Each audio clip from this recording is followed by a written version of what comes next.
a fly called. I forgot to press the button again. Right.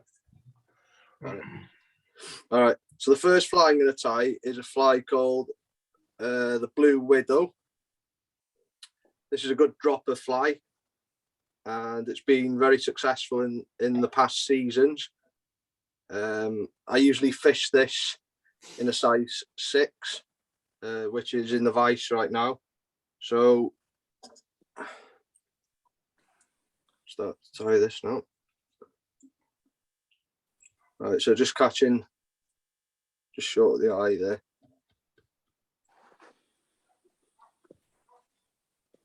Just slip off your waist.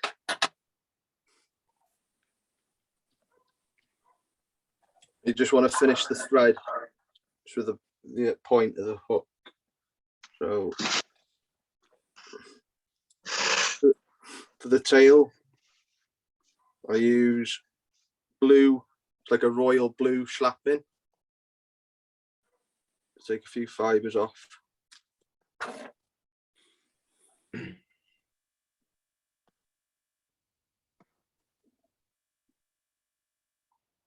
And just catch that in. You want that just protruding, just past. I like it just past with this pattern. And pinch and loop, pinch and loop. Just tie that in. And then for the, because this has got a palmed hackle, need to catch in some silver wire.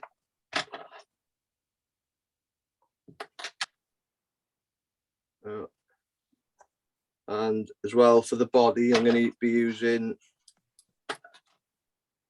holographic flat braid from Vineyards. I find the holographic flat braids better because it gives your fly a bit more of a lifespan due to the fish's teeth, because sea trout's teeth are, you know, very sharp, same as any other trout really, but just marry them two up like so, and just make sure that they're all roughly about the same length, so you can snip it all off. This will allow for a neater, more even body. Just catch that all in. Just come back on that.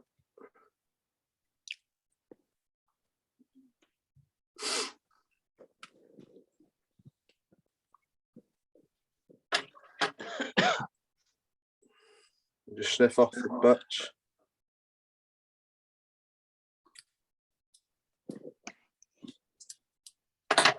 Just tidy that up.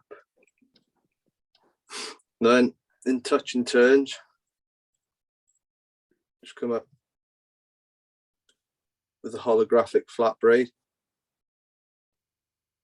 Just in touch and turns.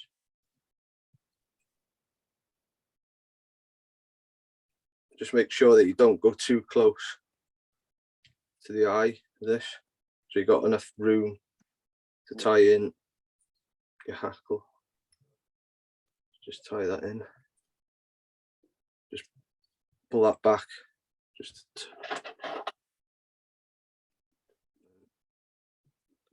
snip off your excess. And then the next piece is Indian cock hackle for the palmed body.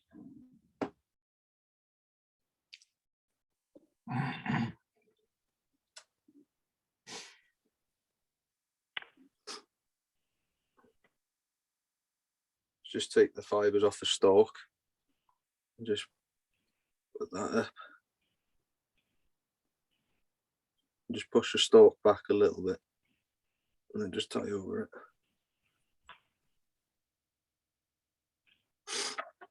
Right, then you want your hackle pliers.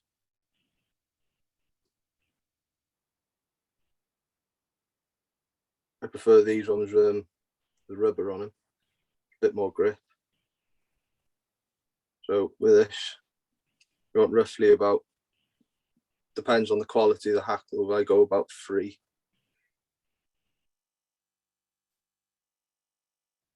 Just make sure that the splays out.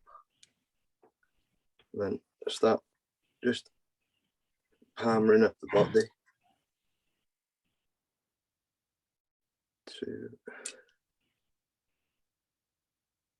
3. Got about 4 turns really. Then come over, catch that in with a silver wire, and you can let that go then. Then just come through then the powered hackle. Again in touching turns with the wire. Just working that through. Basically just weave it and ignore the hackles really. Till you get to the end. And then just wet your fingers and pull it back. Then come up 90 degrees. And just catch the wire in. Like so. And just snip off there. And you can just rotate that wire and then snap, take that off. Push everything back. So next bit is squirrel dyed black, squirrel tail, the wing. So you need, just measure that up. You want that really like, well, with this pattern I like it roughly about halfway along the tail.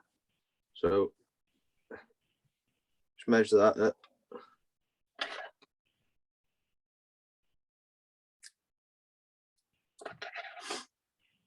And because squirrel has a tendency of pulling out, it's important when you do put squirrel in that you do apply super glue to your thread. It does help. So just pinch and loop.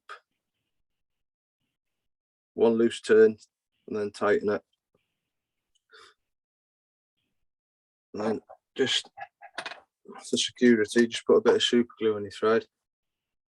Not too much.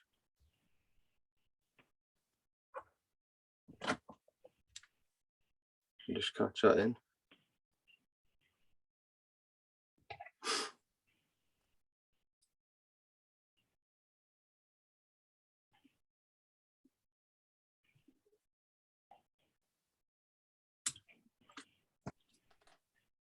Right. Then there's one nuisance bit in there. What I like to do at this stage now is put some bit of flash in. What I use here is crinkled mirror flash by Vineyard. 2 strands. You can overdo it with flash, especially in sea trout flies. A lot of people think that you need a lot of flash, but that's not always the case because sea trout are more of a silhouetted fish. So they see more silhouette than they do anything else. So just cut them, not at the same length. Just come back a little bit, cut them off.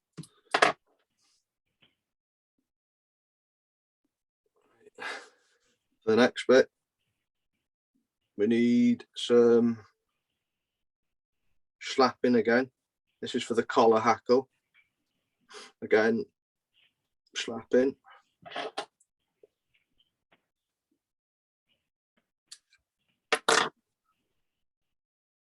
So just from the front of the hackle this time, just cut off. So what I've done, I've cut, I don't know if you can see that, just cut a little tag in. So you've got a tying in point on the tag. So just marry that up. Again, catch that in.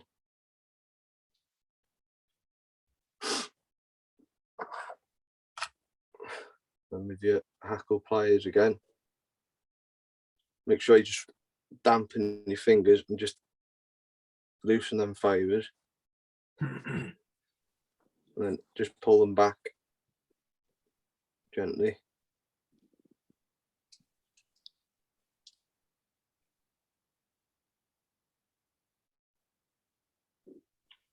Just keep stroking them back as you're going forward.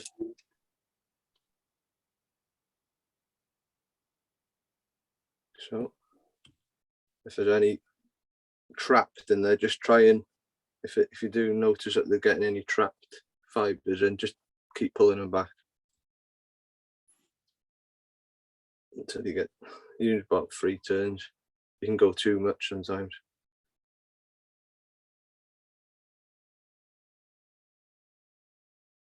So and catch that in.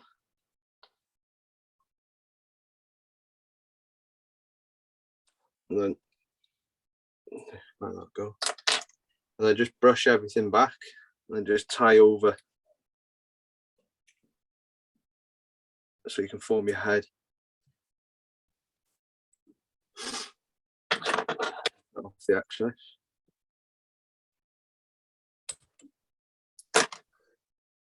At this point now, what you can do is just tie things up a little bit, but at this point it's up to you.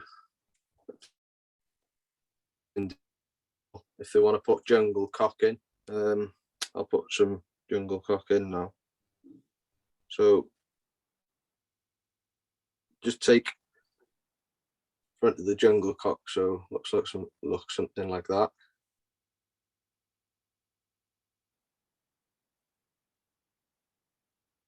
Just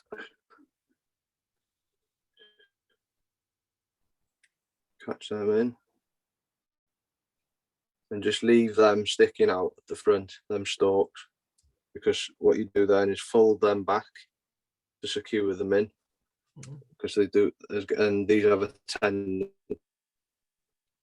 out as well if you just tie them in and then not fold them back. So got, everyone see that? Yeah.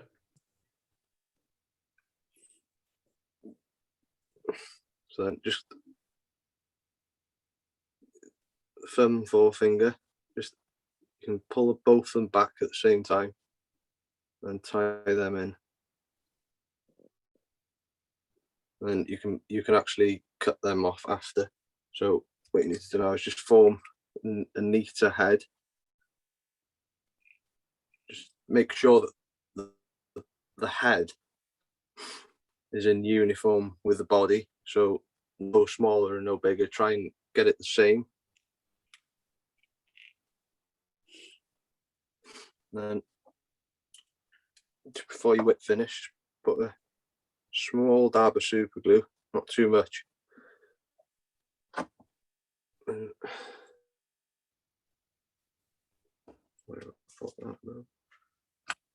finishing tool.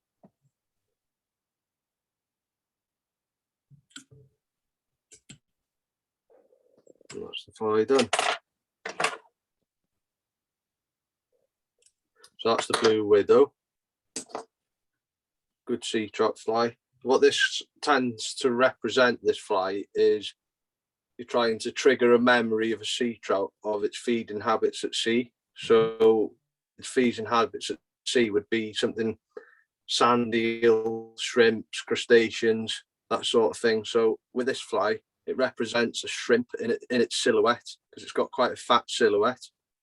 So that's what that pattern represents. And I'd fish that when I'm fishing deeper pools for, you know, because it'll hold better in the water.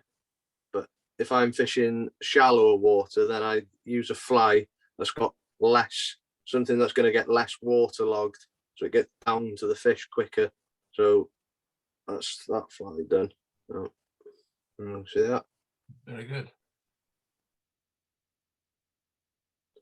So that's the blue widow. What sort of what outfit would you use on the Malech? Sort of what weight rod, what length rod? So a sea trout rod, usually you go lake setup, really, you know, reservoir kind of setup. So a 7 to 8 weight. Myself, I use a 7 weight, but you can go to an 8 weight, depending on the width of river you're fishing. So if you're fishing quite a wide river, then you'd be looking to use a 10-foot rod, an 8 weight, 10-foot 8 weight. And then if you're going to be fishing a smaller river, like the Malvach is a medium-sized river, so, you know, in comparison to the Dovey or somewhere, you know, that's a bit wider, the Dovey, so you'd fish better with a 10-foot rod. But on here, you can get away with a 9 weight. Okay. Not a 9 weight, a 9-foot rod, I mean, sorry. Thank you. Yeah, so, yeah, any other questions? Do you only fish for sea trout at night? Yes, I do fish for them on a falling spate as well. Because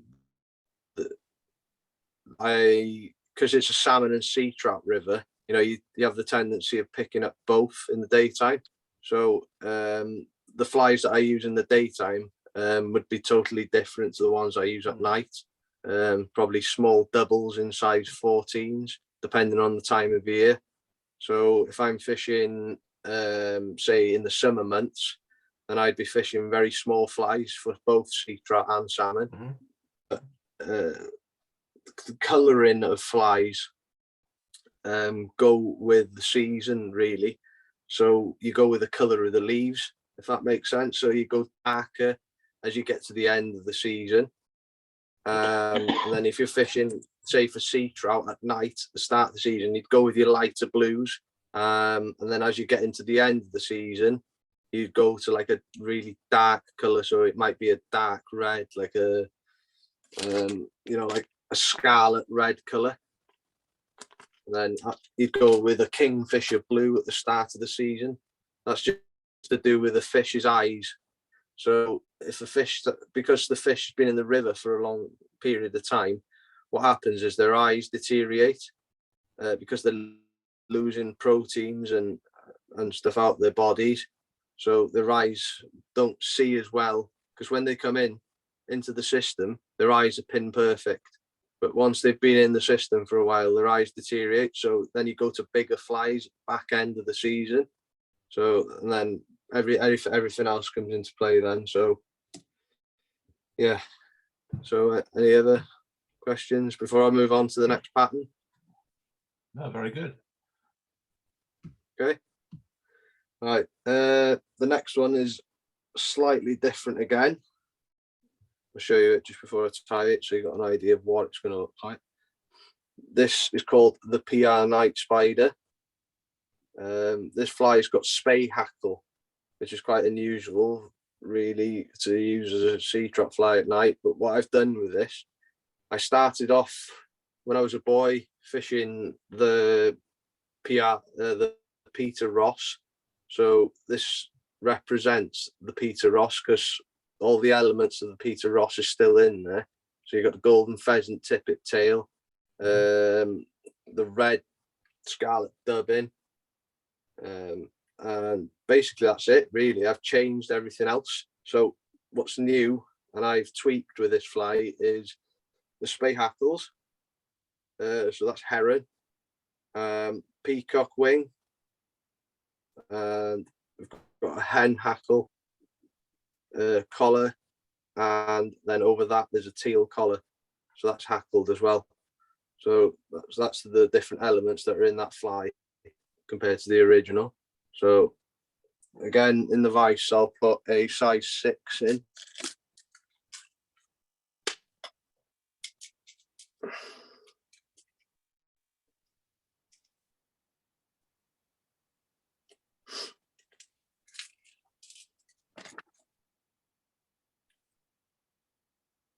So size 6 in the vise.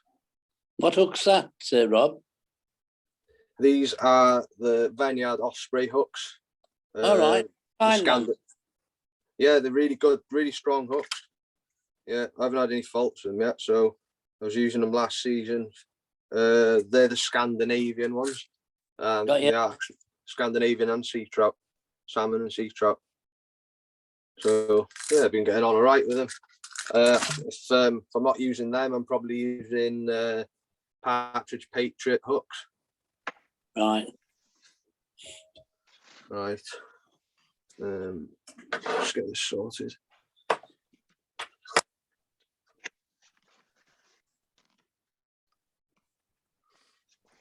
Right, so for the tail on this, fly golden pheasant tippet. Just pull them out basically 90 degrees off the stem. Probably about 3 or 4 fibers, 5 maybe, possibly.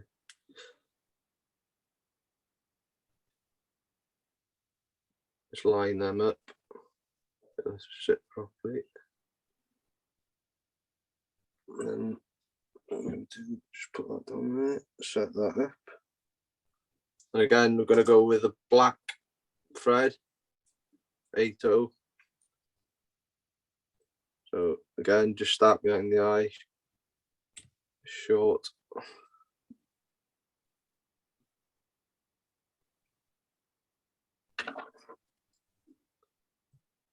Cut off your excess.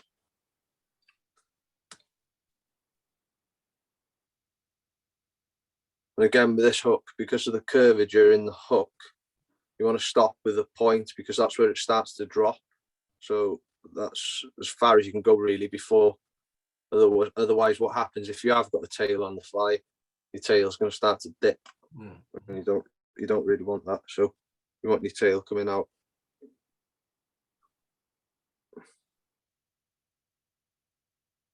So just roll them in your fingers. You want this protruding basically level with the back of the hook.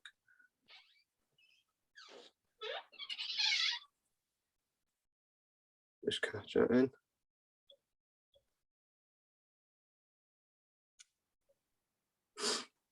And then for the body again, I'm going to go with a holographic flat braid. To be honest with you, I use this now instead of silver tinsel because the flies last a lot longer. Let's just catch that in.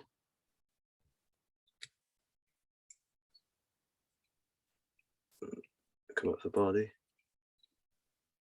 Just make sure that's on the top.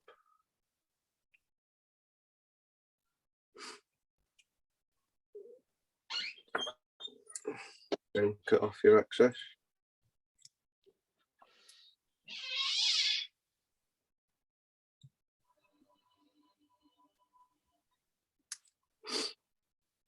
You want this stepping back quite a bit now from the eye because what we have is the red dubbing. So you want a ball of dubbing just with the Peter Ross tends to be, but in that area. So you want to leave a space for that dubbing. So again, touch and turns.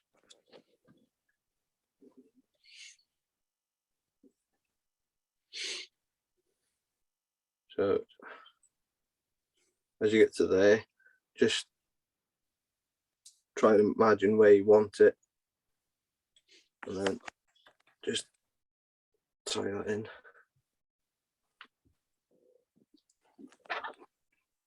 And then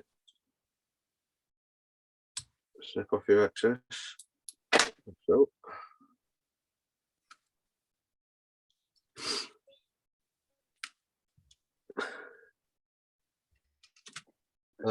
So for the dubbing, what we're going to do just before that is, you don't have to do this, but it just keeps the dubbing ball neat. What I do, I just put a thin wire and catch that in. This is to protect the dubbing. So just catch that in there, and then you can put your dubbing in. So for the dubbing, you can use anything really. You can even use seal's fur if you want, but I've been using this hens. So I think this is the number 8. So it's got like a UV kind of It's kind of a UV dubbing. So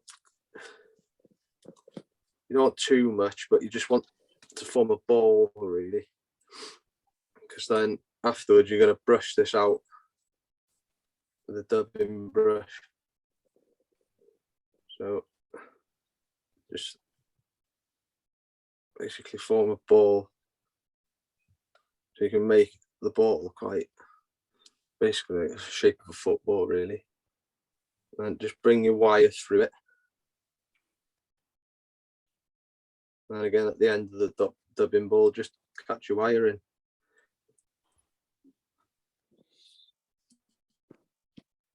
And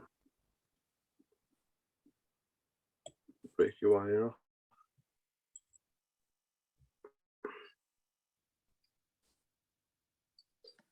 And with the dubbing brush, if I can find it.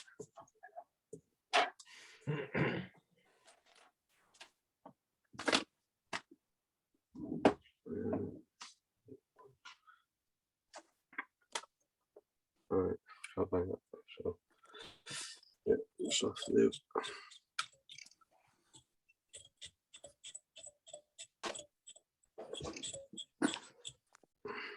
Just brush that out so it splays out everywhere. Looks a bit of a mess, but look alright after. Oh, yeah, homemade dubbing brush, everyone. Cotton bud with a bit of Velcro wrap around it. Does the job. Right, so that's that stage done. So next stage is the heron spay hackle. These are quite long, but like the previous fly I showed you, I like these protruding all the way back to here, because what this does is give a lot of movement to the fly. And actually, when you see when this fly is under the water, the pulsation in the fly, I think that's got a lot to do with enticing the fish. And ever since I've tweaked this fly, I used to get good solid takes on a Peter Ross, but now it seems to be even more solid. And you know, it's so just catch this in.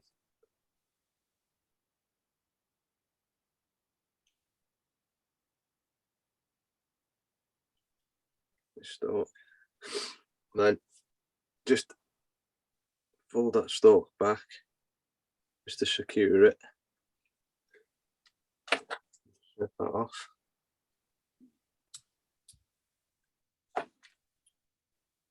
because this is quite fine on the end, you've got to find the center.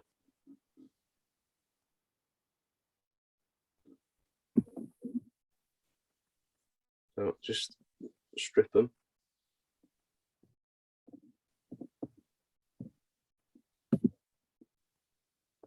And then you get to the middle one there. And then just wet your fingers and just pull them back like you would with an ordinary hackle. And just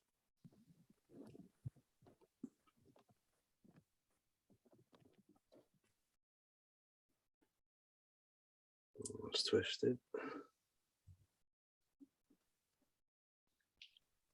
Can't see it. Yep.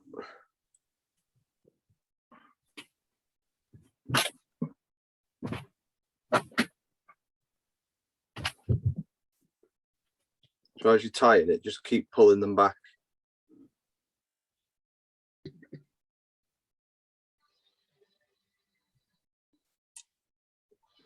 It'll look a bit untidy to start with until I tie it in properly. And once you're happy with it, you can come in then and catch it in.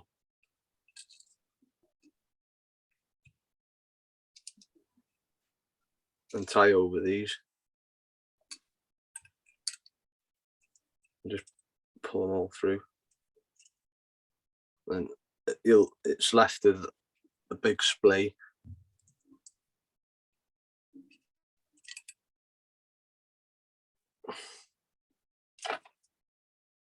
Everyone see that all right? Yeah. Yep. I should think them hackles are hard to come by, aren't they? I get these from Steve Cooper, Cookshire. Oh, yeah. Yeah, so yeah, I haven't got many left actually, and I have to put another order in.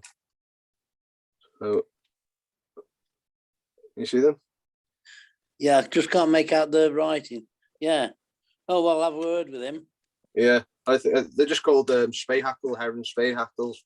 They're dyed black. You can get them in natural. Doesn't really matter really what colour they're in, but yeah. So just tie that in then. So just try and butt your thread up to where that dubbing finishes.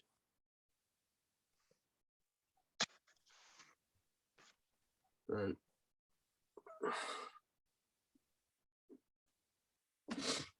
then again, I'm gonna go with some for the wing, black squirrel again. What I find with black squirrels, important not to use too much of it because it is quite bulky. So the less is more. So just try and not use too much of it. Just take any under fur out.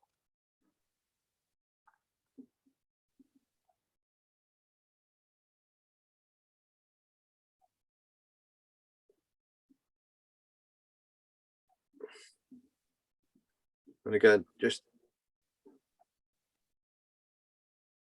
you want that just protruding halfway along that tail again.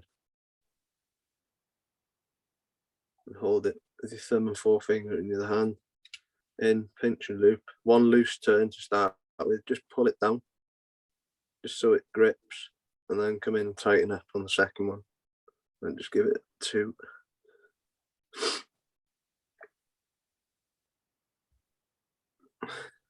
Okay. Then just cut off your excess.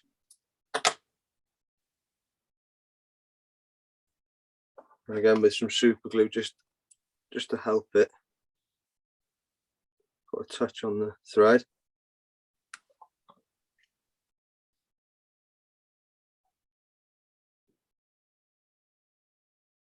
Just a few turns over it.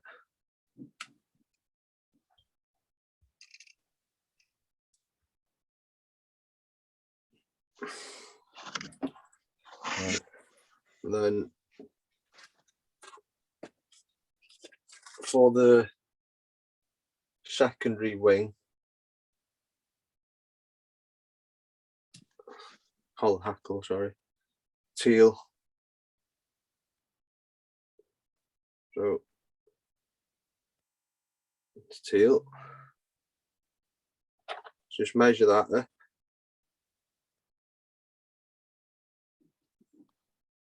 And then again, cut off a tag so you got a tying in point.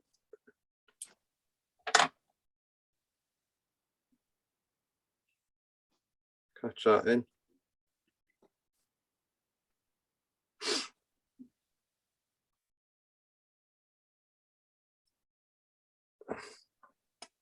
Again, come in with a bit of super glue just to help that.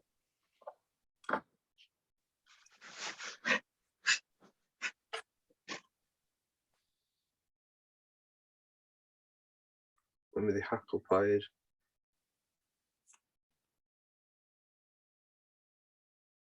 Again with this, just give them fibres just to loosen up so they don't get trapped. Just tease them back again.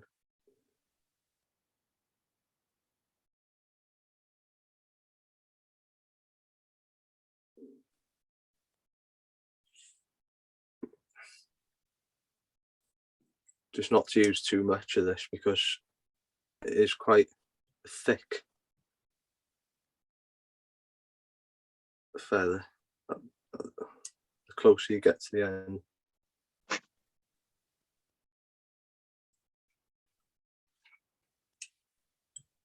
That should be enough. Just come in, catch that in. 1, 2. Then just fold them back and tie over that. And as you're doing this, just try and form a taper down to the eye. This will just help you get a neater head at the end again. And just come in and snip off your excess.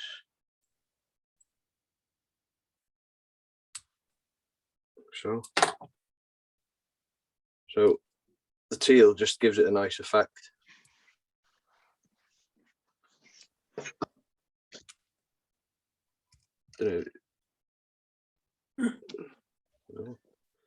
Just loosen them. Any of the feathers clinging on to each other, just loosen them off.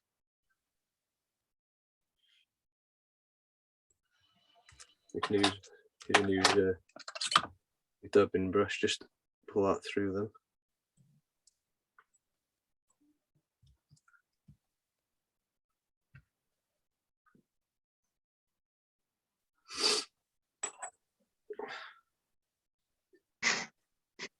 Look all right.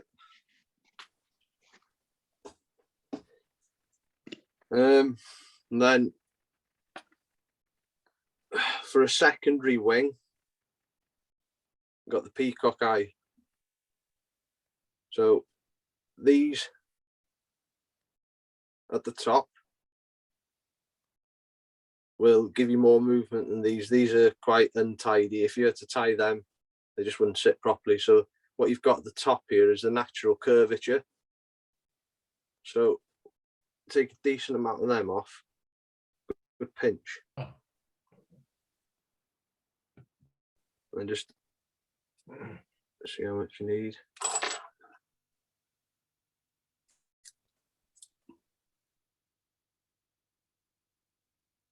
And you'll see that sorry, the natural curvature that's got. So just strip any loose fibers out.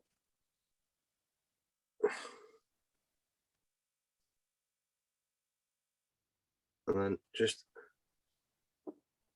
measure that up. So again, probably the same length as the first wing, so the squirrel. And when you're happy with that, just hold that and pinch and loop. If these don't sit properly the first time, you can always go back, adjust, but that seems to have behaved.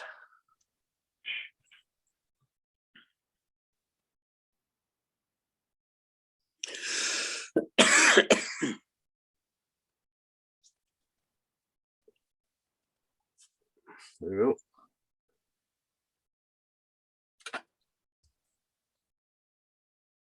And just snip off your waist.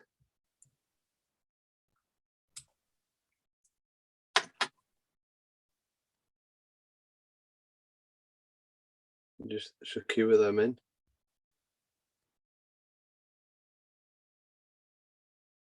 And just fold everything back now and then just start forming the head again.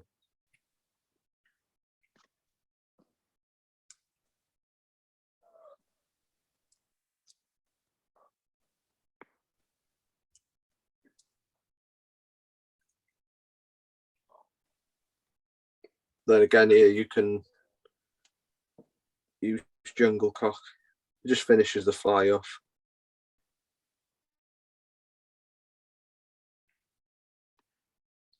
Just prepare a few of them.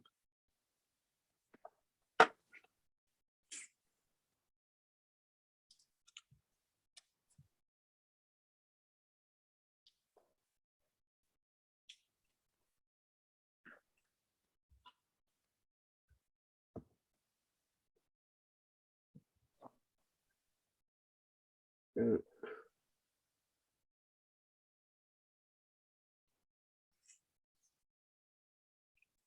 some people can tie them in at the same time sometimes, but what I find that it's neater if you just put one and then do the other one. And then just fold them back again, the stalks, and tie over them. And just form a head.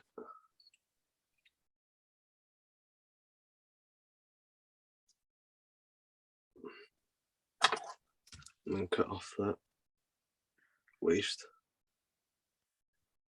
A bit tricky. There you go.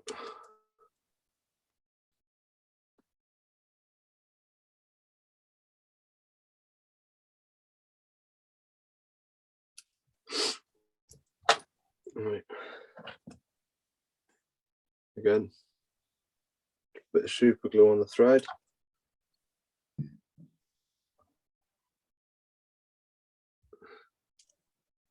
Tidy that head up.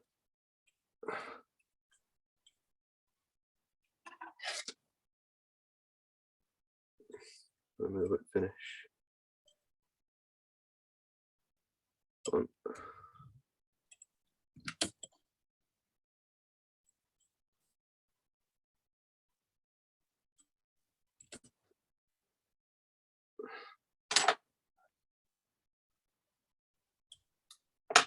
Well done. Very good. So that's the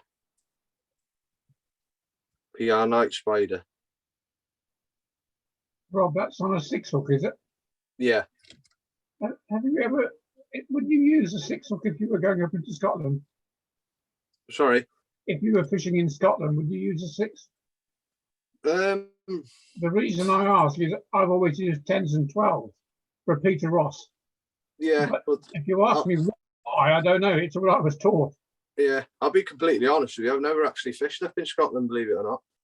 Oh, right, okay. They were playing the Scottish. Yeah. Okay. No, it's all right. But if I did go up there, yeah, I'd probably stick to a 6 or smaller, to be honest. Yeah. Interesting. Right? Yeah. Okay. So, yeah, everybody see that one? Yeah, very good. I'll try it. So how would you fish that? Floating or intermediate line, or depends on the water, I suppose? Yeah, it depends on the water height, but usually I'm fishing sink tips, Okay. or it can either be a full intermediate, like you say, it depends on the water height as well. But I carry a variety of sink tips with me, so maybe a slow intermediate into nearly like a 3 inch per second lines. Okay. It all depends on where you're fishing on the river. So if you're fishing on say if you've got a drop off, and you want to sink your flies into that drop off, then a sink tip's gonna help that situation, because the floating line, because you can't fish close into yourself. With an intermediate, you'd be hooking the bottom as you're pulling it in close. Yeah. But with a floating line and the sink tip, you'd get that hinged effect. Yes. And that would keep your fly in that zone for longer. Yeah.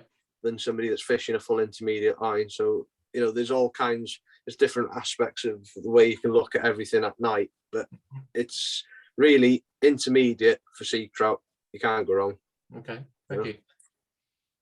So yeah, the next fly I'm gonna tie is called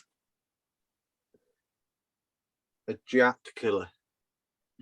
Oh, what? A jack killer. Oh, Jack. I thought you said Jap, as in slanted eyes. This is a jack. You're gonna ask now why Jack, can't you? Go on in. It's the name of my dog. Excellent. My dog's Is that his fur on there?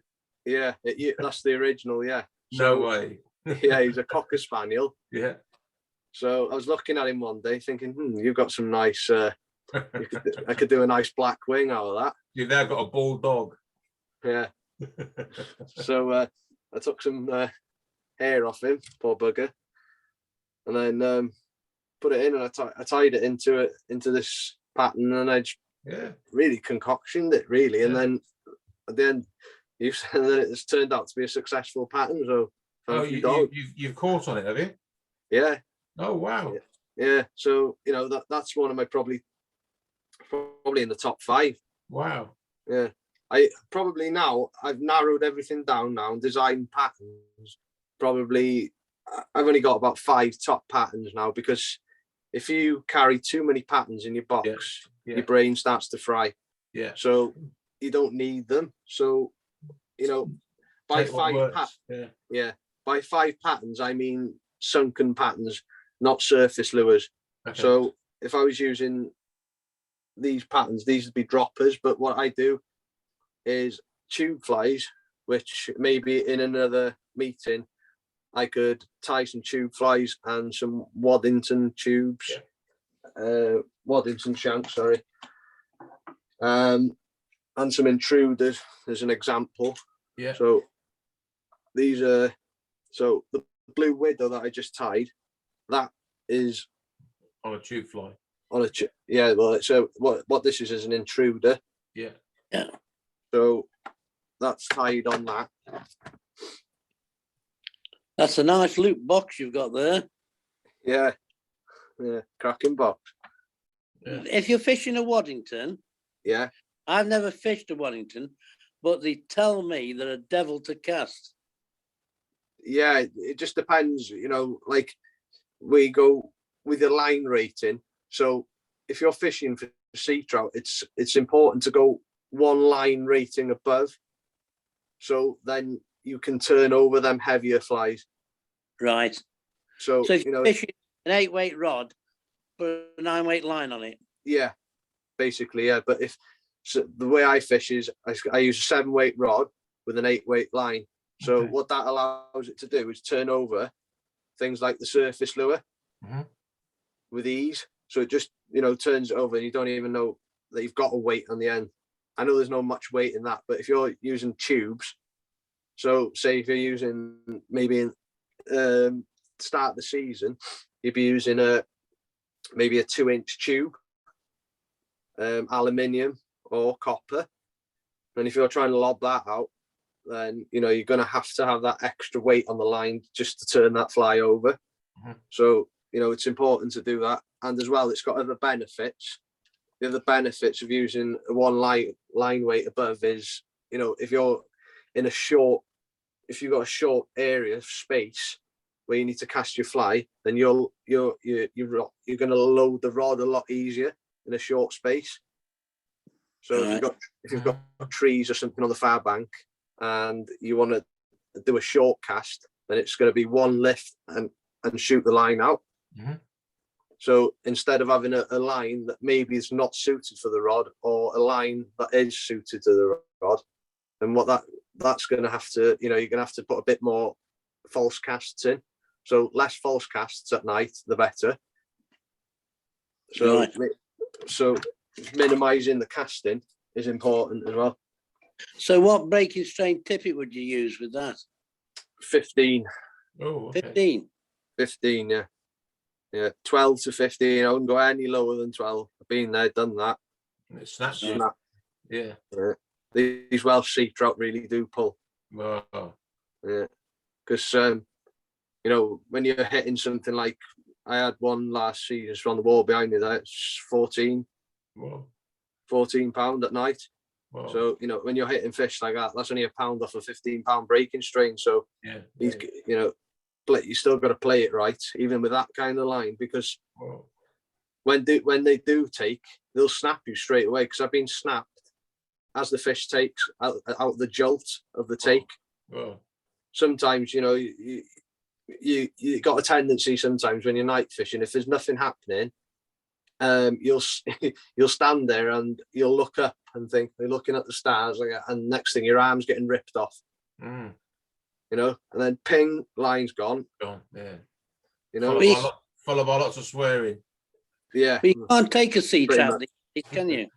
Sorry? You can't take a sea trout these days, can you? You can do, yeah, to a certain length. I can't quite remember what it is, but you can take them, but I don't kill any fish. I'm catch and release, purely catch and release. Oh, I thought you couldn't take any at all. But... Yeah, they've brought these new bylaws out now, and then I'm not quite sure about them all, but I'm not going to say anything just in case I'm wrong. But right, okay.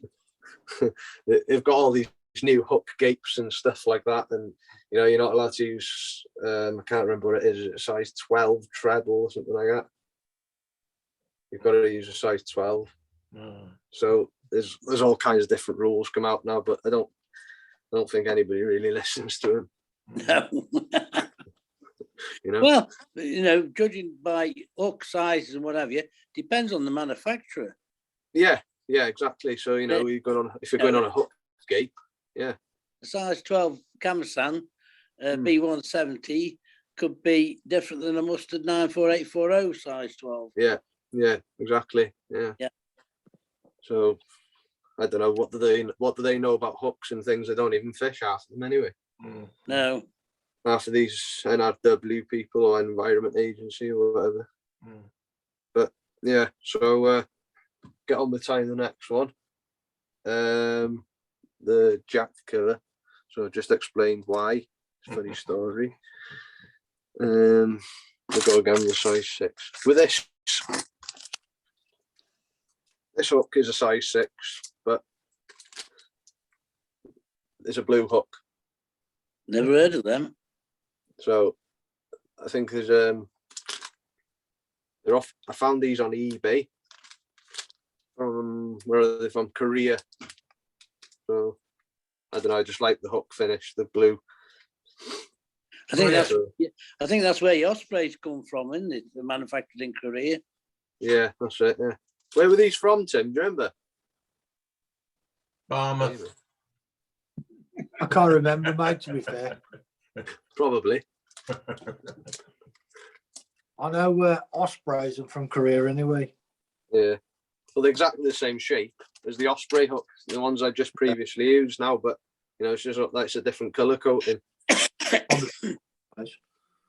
So, not that it makes a difference to the fish, just to the fisherman's eye. Okay. Like most flies these days. They're there to catch the fisherman's eyes. Exactly. Well, it's got two jobs, hasn't it? The fly. It's got to encourage you to tie it on your tippet, and then it's got to encourage a fish to take it. That's it. Yeah. So just start your thread again, right?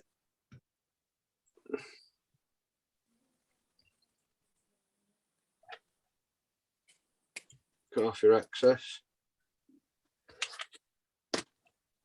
And this is pheasant tippet again, dyed purple. So just select a few of them.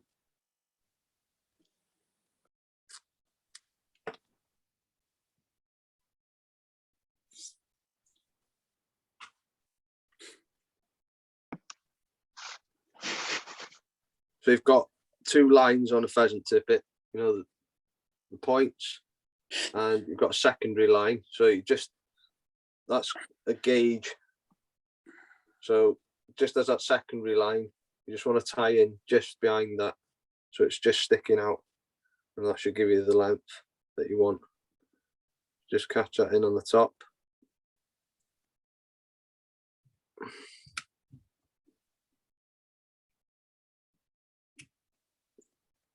Again, just coming down to the point. And then what you can do, because this is dropping off just slightly off the point, is just come in with your thread and just go behind and pull forward, and this will just kick them up like that, and then just tie back over it. So then that's kicked up now. And then there's no rib with this, because this is one of the flies that I'd use when I was saying about fishing shallower water. So something that's not going to get waterlogged as fast as a fly with a bit more dressing on it, like the Blue Widow with a palmed hackle. So this is just a straight body, so it's not going to absorb much water. That's what you want. So just catch that in, bring that up the body.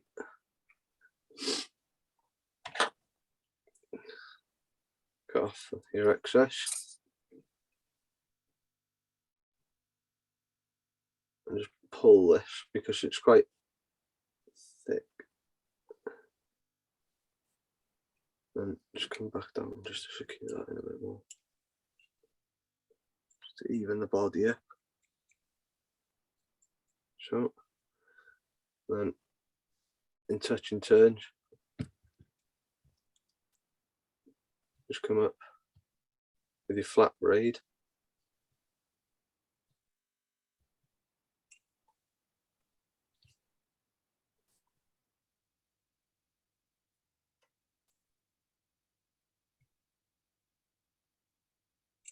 Catch that in.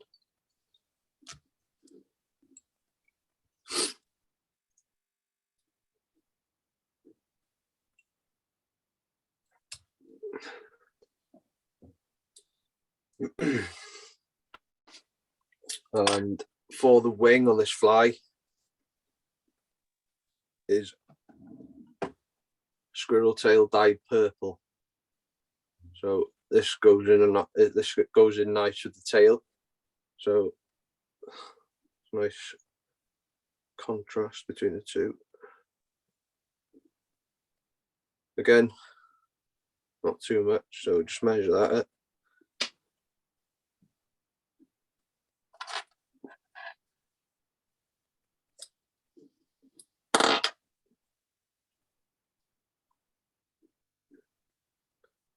And the under fur out. How many flies do you have on a cast, Rob? 2. I don't use any more than 2. So the dropper, which would be one of these in a size 6 or above, and then I'd probably fish in either an intruder or a tube fly in the point. So yes, right. Probably a 2 fly cast most of the time. And same in the daytime as well. But early spring, if I'm fishing for salmon, I'd probably just use 1 fly. Mm-hmm. Have you ever had a double hookup? On sea trout, yeah. Wow, have you? Yeah. Well, do you land them both? Yeah, in the daytime, yeah. Oh, I've had a double hookup in the daytime, and I've had them on at night, small suing, so suing, where, you know, the juvenile fish. Yeah, yeah. I've had 2 of them on, but one of them came off, but it has been done. So depends if they're in a shoal. And going back to their feeding habits at sea, because they once they start feeding, they all start feeding together. So it's like a frenzy, and that's what happens when they come in back into the river. That triggers again that frenzy kind of ambushing instinct. So what happens is that's why sea trout, you start, probably in my experience of sea trout fishing, 10 to 11 o'clock you get a take. So that's the first part of a frenzy to me. And then 12 o'clock it'll go dead, come again, 3 o'clock you'll get a take. It's just that's the way they are at sea, and it just reflects the same in the river. Okay. So just marry that up onto there. And this wants to be halfway along the tail again. So what that does, it just breaks up both of the colours so they're not on top of each other completely. Just catch that in. Again, with a single wing, what I like to do is just come, pull it up, come behind it with a thread, and that'll kick that up again. Just give it a jolt. And the super glue again.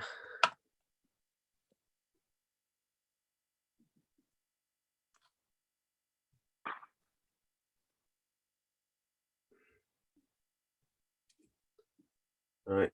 Come in and cut that excess off now.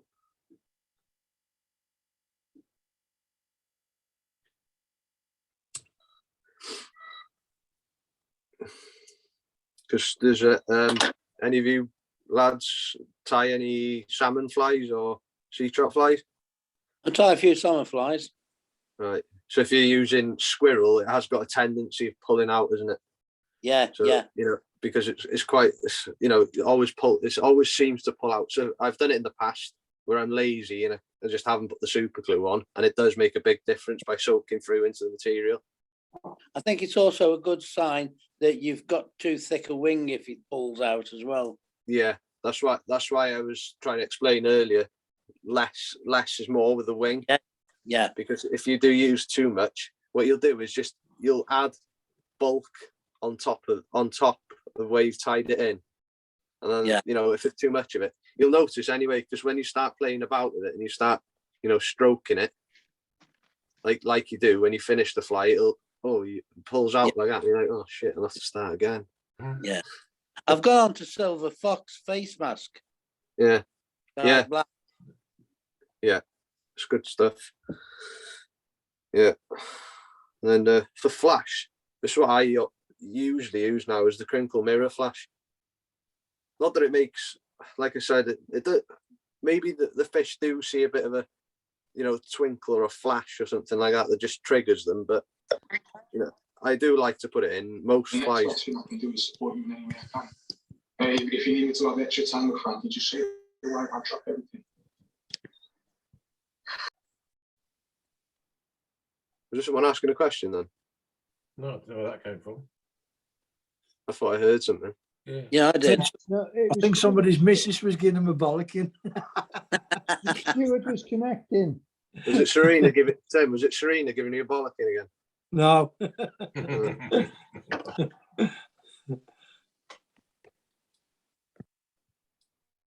Just cut them off like that and then just brush them back on top. So make sure them are sitting parallel on top of the wing. Just tie them in.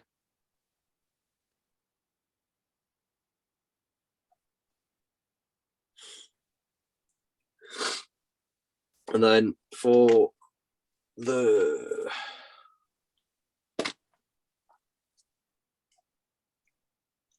collar hackle, using black hen hackle.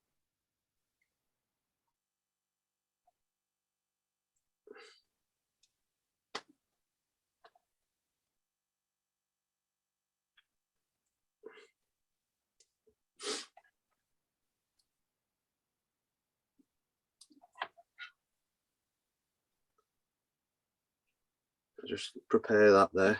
And then on top of this wing, what I use is Peacock. So this is off the neck, if you've seen this before. Yeah. So this is off the neck of a peacock. And with this, because you can't actually, you know, tear them off. What I do, maybe it's wrong, maybe it's not, I'm not sure, but the way I tie this in on this pattern, this is the way I've always done it. Just tear them off and then just fold them in half. And you'll get that. So same as you would. A folded wing. Yeah, so it's folded. And then you just mount it up like you would with any other peacock curl, or, you know. So just lie that on top. Pinch a loop.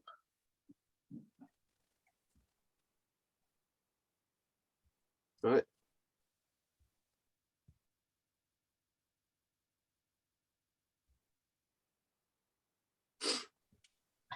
And just cut it off.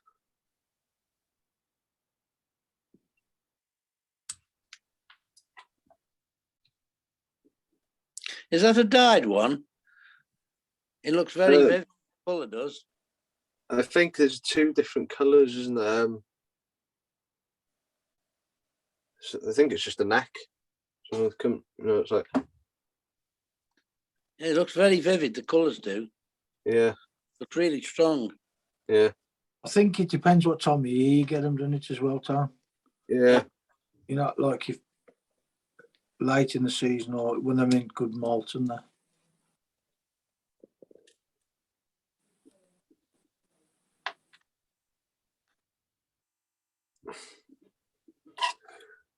So then for the collaring hackle is the black hen.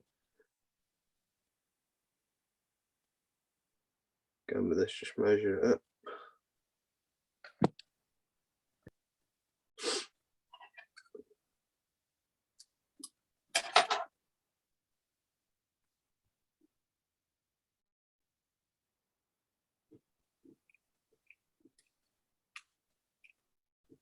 Again, now just taper down so you get a neater finish at the end.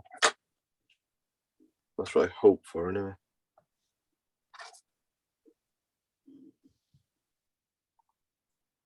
And then just tease these again.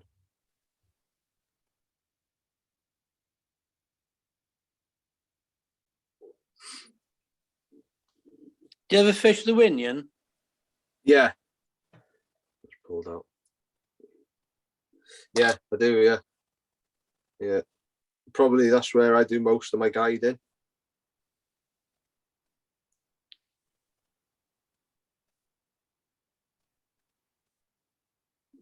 Just throw it in. Where are you from then, Rob? Doggish Eye? Yeah. You know, I should have guessed from the accent. You can tell, can you? I can tell, yeah, it's a Doggish accent. Well, if you're fishing the Mouth, you've got to be closer, haven't you? Yeah. Yeah, I'm on the banks. I don't actually live in Dalgate itself. Okay. I live in a village on the way to Barmouth.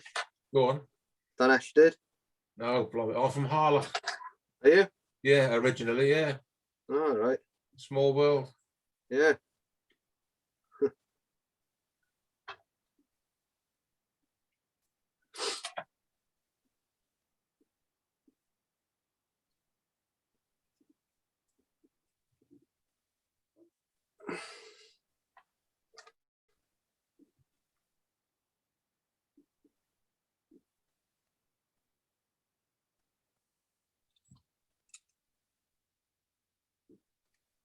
I'll have to get your details from Derek and look you up next time I come home. Yeah. Yeah. You can show me how it's done.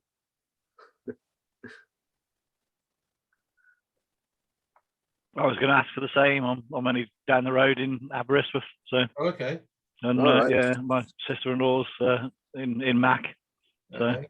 so no, I mean, in fact, I was just up at the King's Hostel, the youth hostel, not a million miles away from where you live, Rob. Actually. So, Okay. Oh yeah, I know where that is. yeah. You got that the Abergwen running next to it. Yeah. That run, that's a tributary to the Mowlach. Yeah. So yeah, small world. Yeah. So just work them to the front.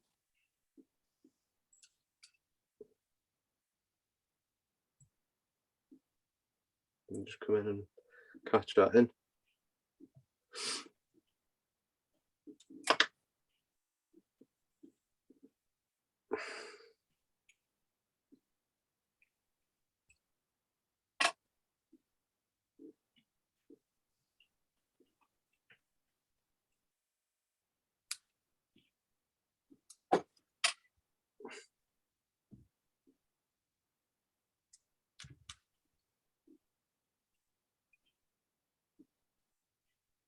And just tie over, so it just folds them back. That's not too bad. That's very good. And then because this fly's got a red head, that's why that head I've got tried to get it as small as I can, so then I can tie on top with a glow bright red. Yeah. So what I do now is I'll tie that off there. I just put a little bit of super glue there. Just can everybody tell I like super glue? Yeah, I've got the impression. Well,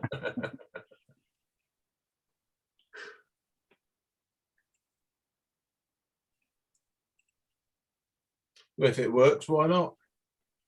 Well, it lasts longer. I bloody know that. Exactly. Seems to be a big thing in the last 2 years with fly ties. Super glue this and super glue that. Yeah. Prior to that, you never use it. Yeah. It's just the lifespan of the fly, I think. You know, it's just one of them things. So come in now with you.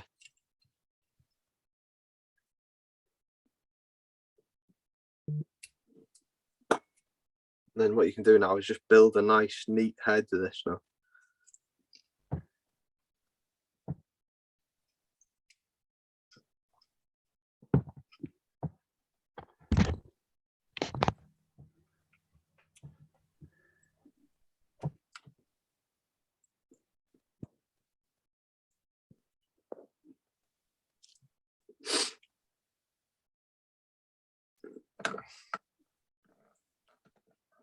I was just put a dab of varnish. But you see, no, he's off the super glue now. He's on the varnish. Yeah.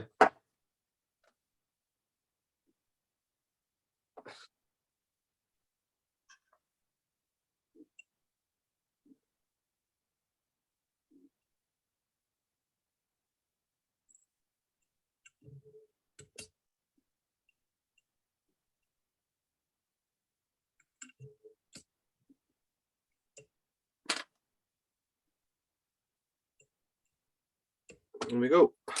Tidy. So that's the dog killer. Nice.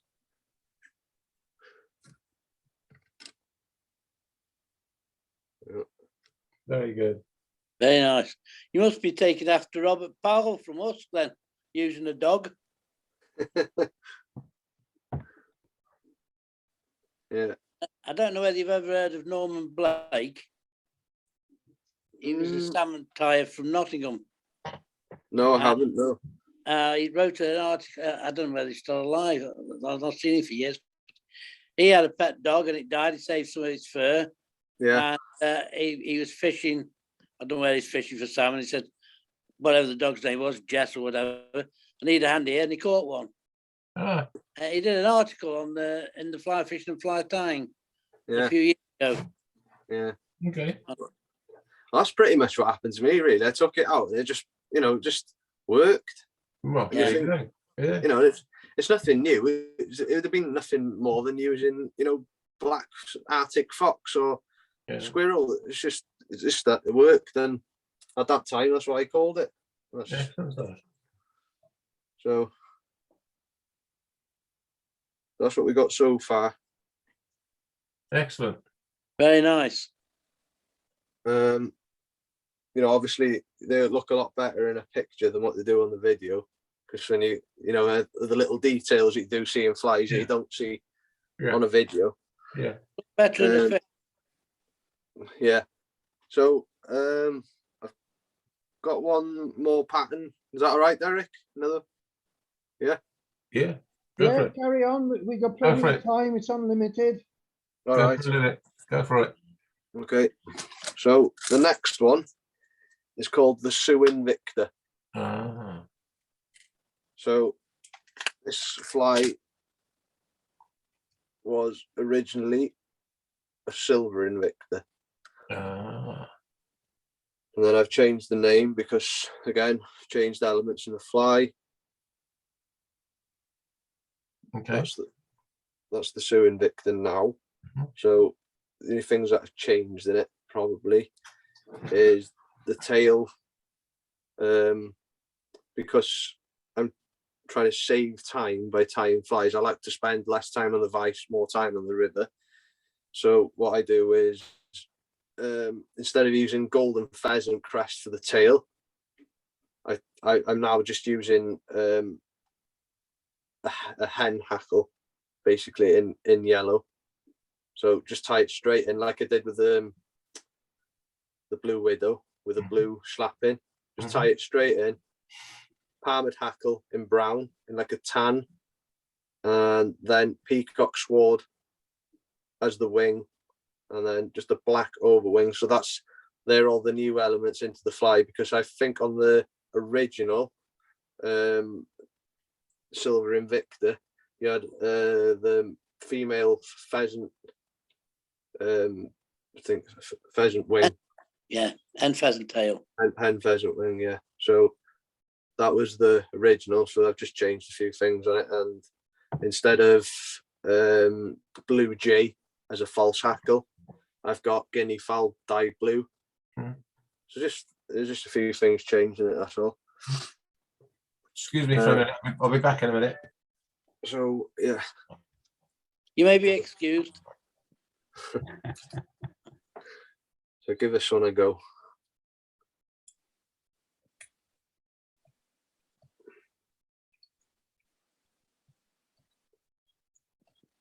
And again, this is the size 6 again. So because these are dropper patterns I'm doing tonight, I'm only tying them in a 6 because that's what I would usually fish. So sooner than, you know, bouncing around doing a single and then doing a tube, I thought I'd just, you know, do my dropper patterns. And then in the next meeting, maybe some other time, that we'll do tube flies and intruders. Sounds like a plan.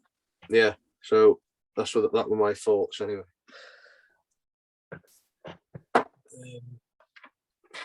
You'll get my vote, young man. Thank you very much.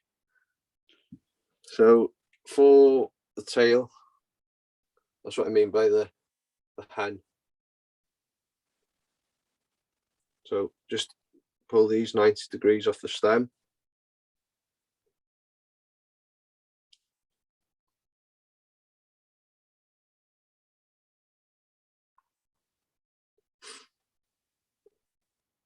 Try and get them in line.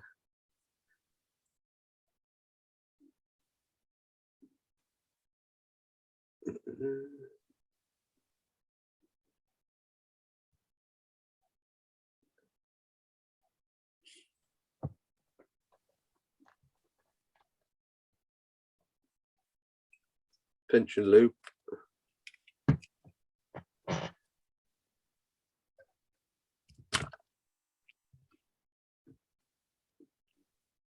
One nuisance, 1 minute. All right. Tie over that. And just with your thumb, just push them out, just so they splay a little bit. And then again, because this has got a palmed hackle on it,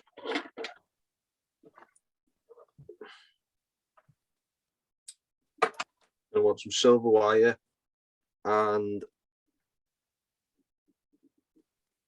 That looks like a bit of Steve Parton's, is it? sorry, That looks like a bit of Steve Parton's wire, judging by the spool. I'm not sure. This one? Yeah.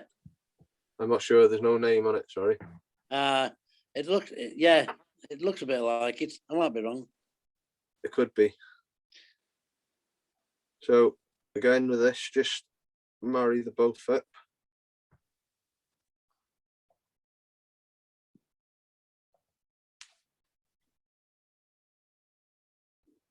Make sure the braid's always, you know, in front of the wire, because the wire is going to go on secondly. So the reason I've left that all loose here, all straggly, because I want the same, I want that in uniform going all the way up, so it's all, and so you're getting more even body doing it that way. So just tie them in. You're tying the ribbon and the braid in together, are you? Yes.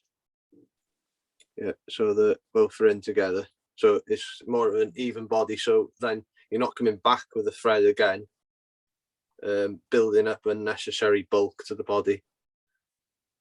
So just tie that in now. And once you get to there, you can just cut these in, because they're quite hard to tie in. And once you do that, you can come along and then come back again. And because of these osprey hooks, because where the wire forms the eye, it comes round and you've got like a step. Yeah. Yeah. So what you try and do is just build that body up to the step, so it's even, so you don't have that step. So just build your thread up just a little bit. Have a look at it, see how it looks. Yeah, And then with your braid, touch and turns again. Bring that wire out the way, stick that there.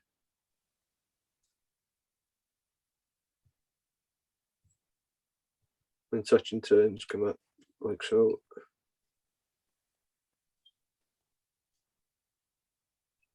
And again, catch that in.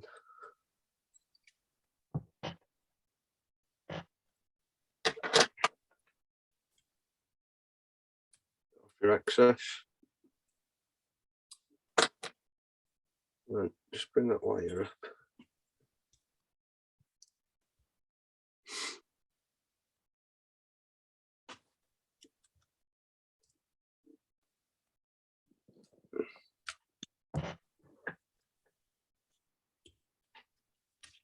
Right, and for the Indian cock cape, like a tan, you could probably use like a brown as well. So select the feather off that. And then on the feather, you've got the softer fibers down the bottom. You want these in there, so to start off, because you get a little bit of movement out then, because as the stem comes down, they get a bit stiffer. So just use the bottom as far as down as you dare to go, because the stalk gets a bit too thick at the bottom. So you just rip them away until you know that. Tie that in. Come back. Tie that off.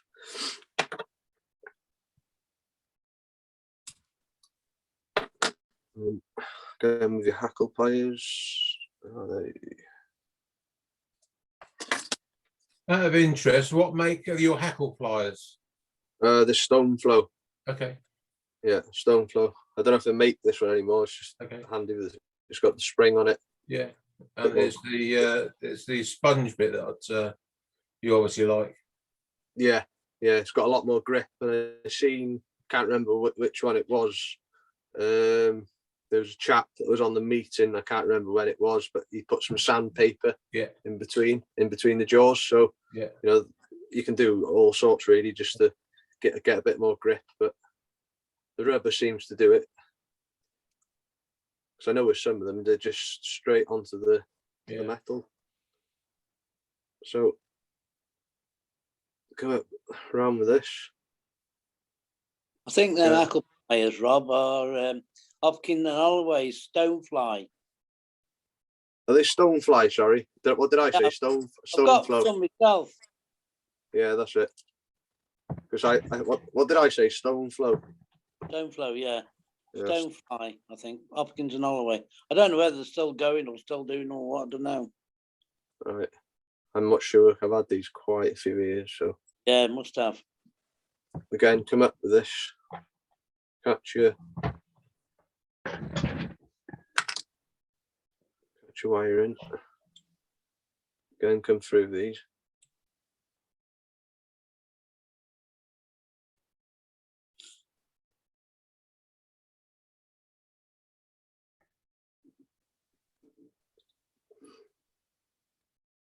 What you want to do is just wiggle it a little bit, just to go through the fibers, because if you go too fast, then you're going to trap too much in, and then that's going to be noticeable then.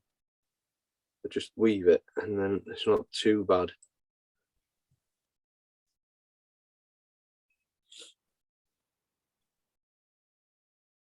As you're coming through to the front, just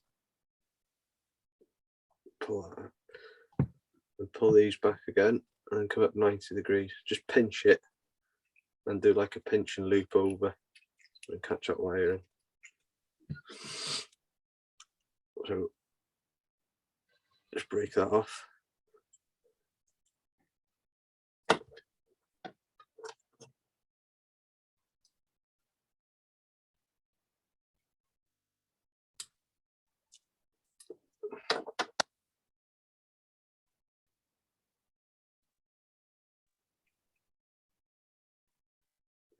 pull the fibers back. So, you know, you're looking for that. With these, I forgot to tell you as well, when I was actually hackling, and make sure when you're hackling that you're on a slight angle as you're coming over, not straight. Because you're on a slight angle, what happens? You get in that angle going backwards against. And it's the same when I tie this like this now. That's going to push them all back. And then that goes with the angle of the rest of the hackle. So it just looks tidier, that's all. And then just loosen them up. Right. And then for the wing, we use black again.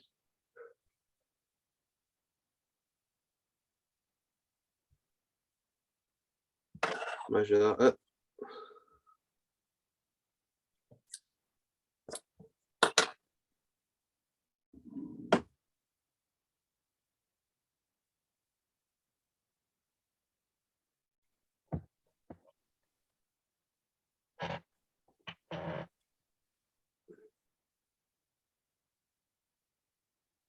And again, halfway along the tail, hold that in your hand, pinch, loop, 2, 3, and then if it starts to go round the hook shank, just pull it back onto the top so it's straight, and then put your super glue on. Right,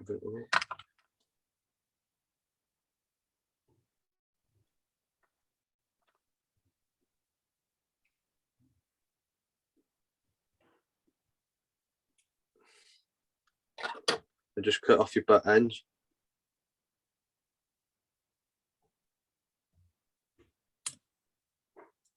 As close as you can.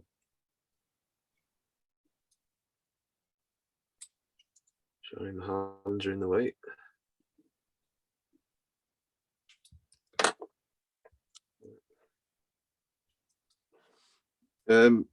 So I do put 2 strands of flash in this as well. Again, if you're tying this pattern for yourself, that's up to you.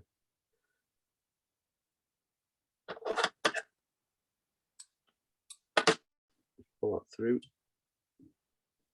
and then fold that back. Cut these at different intervals just so they're not the same. Why do you do that? Does it sort of affect the fly's movements in the water, or? It's just that if you cut the both off the same, it's like if you cut that tail off with, you know, with the natural ends on a tail.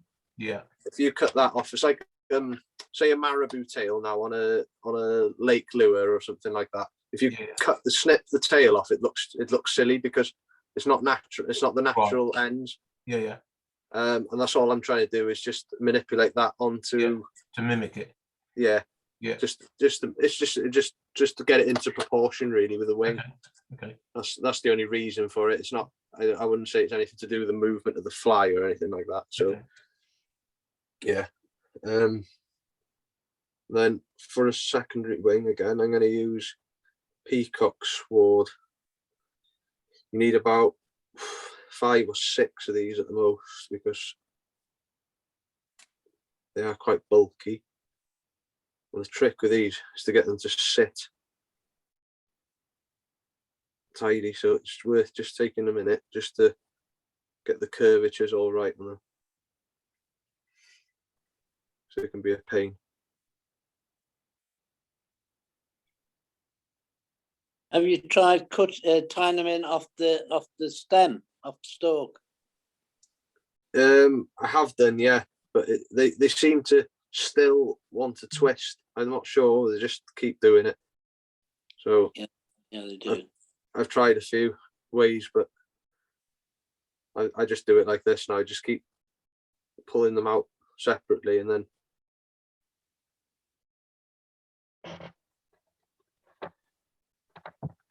you get it in the end.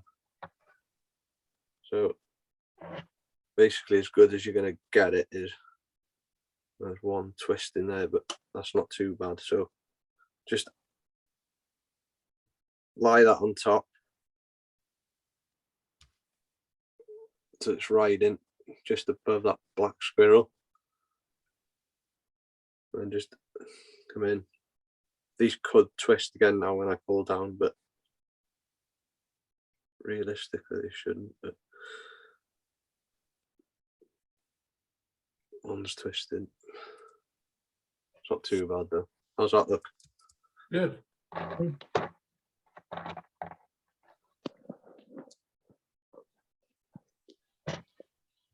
Was you happy with that?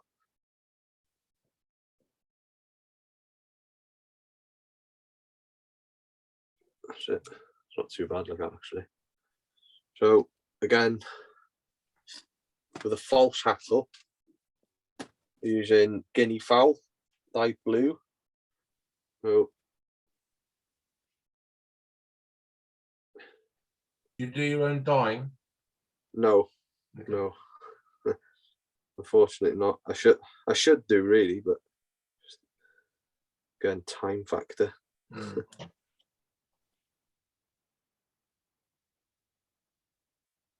So just select a few fibres off.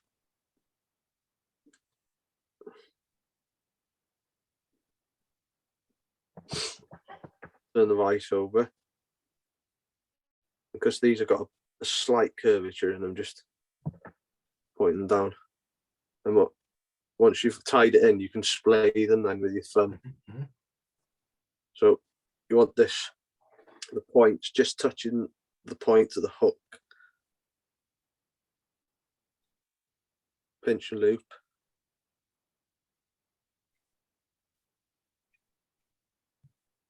Now display them slightly.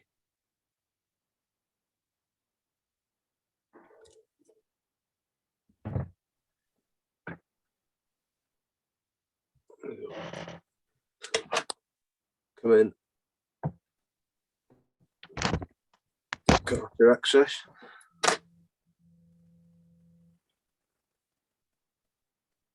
Now again, got black hen.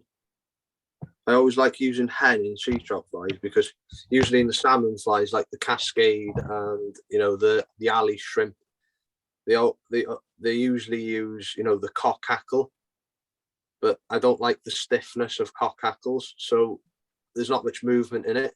So with a hen, there seems to be a bit more pulsation in the fibers, so it's a better hackle to use if you're using it for sea trout flies anyway. You can use for salmon flies, I can't see why not. But again, you could use black, but that the black slapping is just as good. You get them long webby fibers then coming all the way over, and then that's the flies then full of movement. So all the time with sea trout flies, what you're looking for is just a fly with a lot of mobility in it. Just very mobile.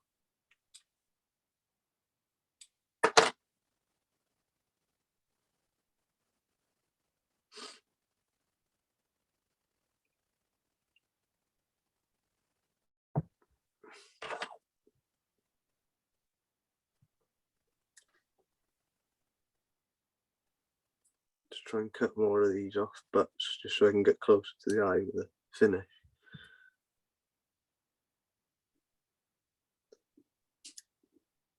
There's no need, you don't need much wraps for this now anyway.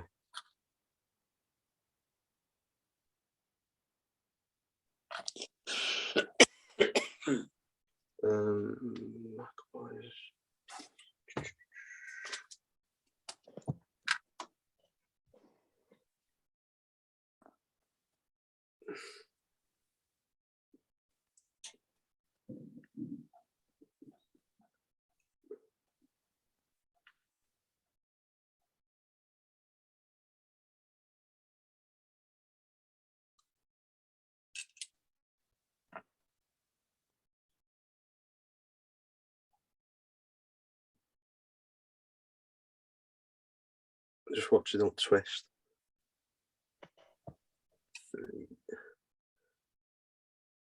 Just keep checking it really, because some flies are different and they don't need that many turns, because you can go too much and then there's too much bulk there and you're defeating the object then of what you're trying to achieve.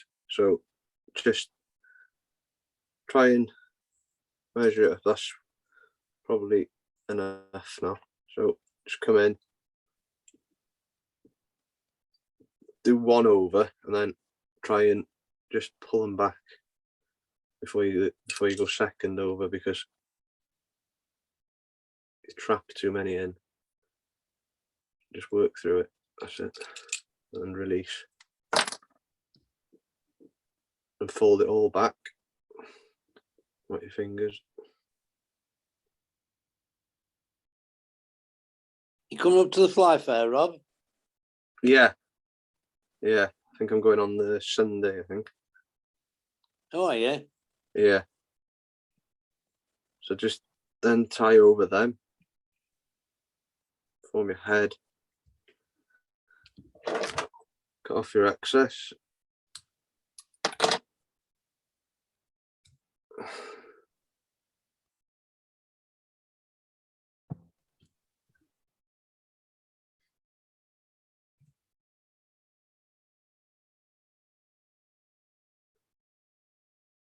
There's one of them not behaving. Keep sticking her. Not too long. Then super glue.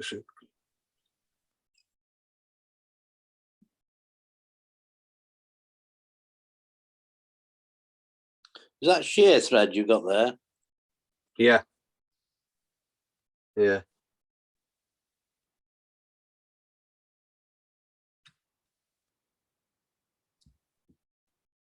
Then form the head.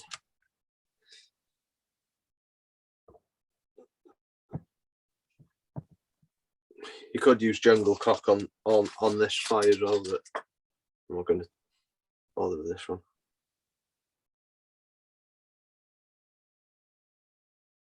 Doesn't make a massive difference, I don't think, jungle cock, but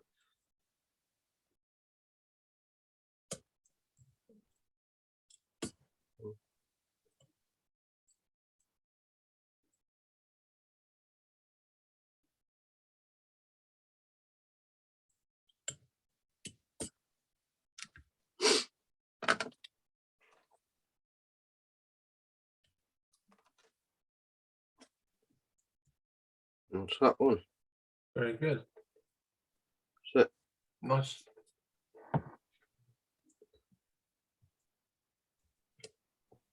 What did you say that one was called, Rob? The SewInvictor. Invicta or Victor?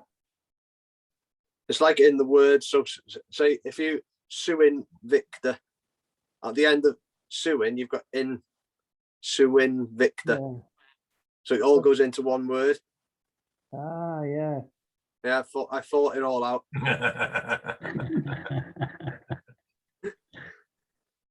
So I must have thought about that when I was in bed one night after I came back from fishing about 3 in the morning. Mm. So I'll put a close up of it now in this. There you go. Very nice. Nice. All very good, Rob. Thank you. So there's 4 of my top patterns. I think I've tied them all now. Fantastic. Yeah. Very good. So yes, I don't know if you want me to tie anything else. Have you got time? Yeah, of course you have, yeah. Yeah, plenty of time. Just trying to think now what else I can tie. You're going to have to excuse me. I'm going to have to shoot the scoot, I'm afraid. Thank you ever so much indeed. It's all right. Fantastic. Diolch yn fawr. Okay, diolch yn fawr.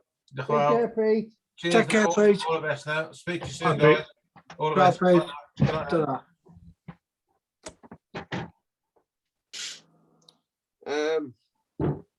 I'm away as well. Thank you very much. Good night. Okay. Bye bye. See you later. Good night. Right, Cheers, Andrew. Andrew. We're happy. I could tie a silver Invicta, not not Silver Invictor, Silver Stoat. Yeah, go on. Give it a go. Everybody heard of a Silver Stoat? Yes. Yeah.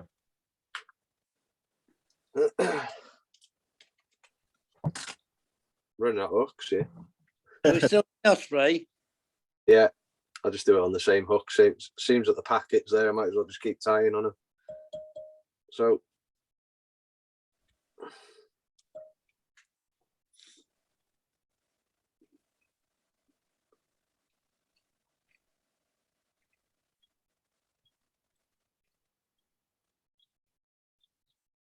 Use any wax on your thread? yeah, on some patterns I don't feel the need to, but it depends. Some people do and some people don't. Yeah, I'm a bad one for not, probably because I'm lazy. Don't need convincing.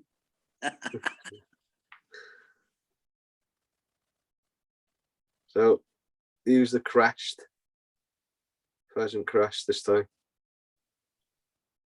You could use the hen hackle that I just used to tie the SewInvictor, but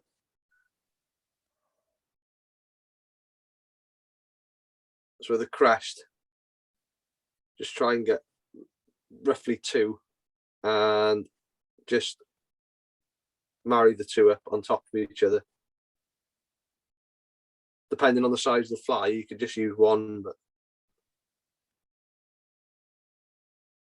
and just wet them so they pull together. Really, you don't really need all that. You only need the That's right. tip. So it's a bit of a big feather really to tie in, but just try and, they are a bit of a bugger to tie in, to be honest with you, but Tend to fold over, don't they? yeah, we'll try it anyway. And just pull it until you're happy with the length.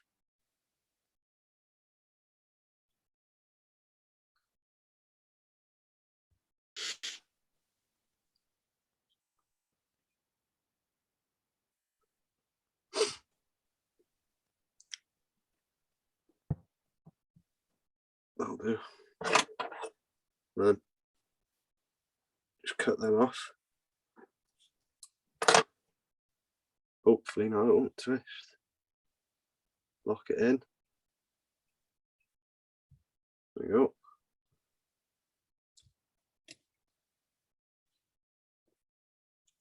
And what you can do is just, for an extra kick, is just come up underneath, like I said earlier, and just, that'll just kick it up.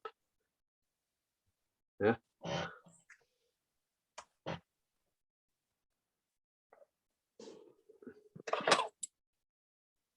Still, Silver Stoat's quite a simple fly, really. You know, it's just black and silver, really.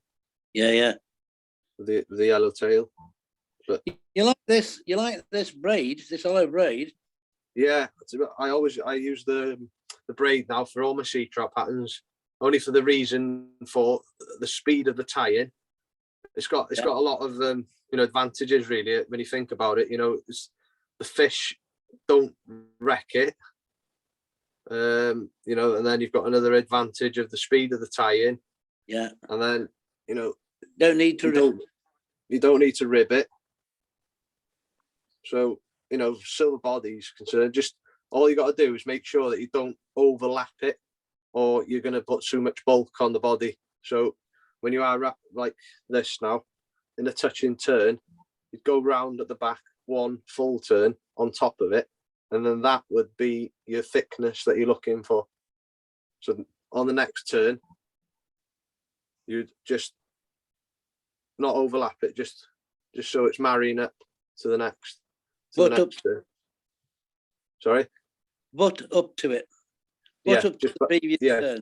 Yeah, just butt up to the turn you've previously done, and then just do that all the way through the fly then. I do use it myself, but I personally don't think it's quite got the flash as flat silver tinsel. You're possibly right, but I'm not sure if it's the camera. This particular one, this is a hollow. Yeah. Got the So- very one. It is. Give it. If you look at it, hang on. Oh, yeah, pretty bright. It is pretty bright, but I think compared to a flat silver tinsel, I think you compromise yourself with the flash a little bit. Yeah, But yeah. But you to know, be honest, I can live with that. Really, it's just. well, It's fair enough. So can I, to be honest. yeah, it's Yeah. just the what you call. It's just the speed of the tie-in. Really, it just speeds out all the processor. And And it'll the last vineyard longer. And the vineyard stuff's a lot cheaper than the garden. Yeah, yeah. So you know, there's all sorts of flat braid now on the market. You know, Yeah. you got Vivas do a flat braid, Vineyards, probably other ones do it now as well. I'm not completely sure all of them, but Semperfly did ones. yeah, I probably can't say that that's the best one, but I take it they're all pretty much the same. Well, they're They're all not- going to be made by the same person, aren't they? Yeah, Same firm. yeah. So I can't imagine it's not like a rod that you haven't tried. So again, a black wing in this one.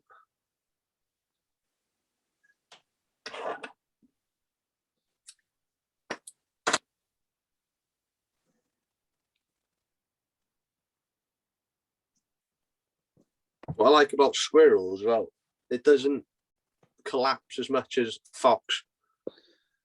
The wing seems to hold a lot better, so you get a stronger silhouette off it. Oh, what have I done here? Oh, that's better. Got you back. So with the wing now, you want your tips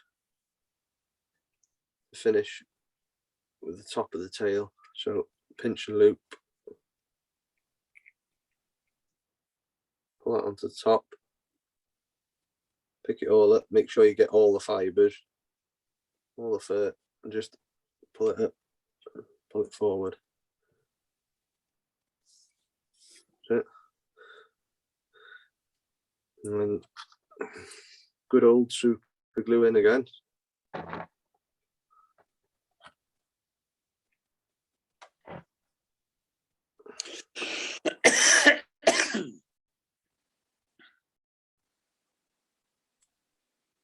Off your excess. And then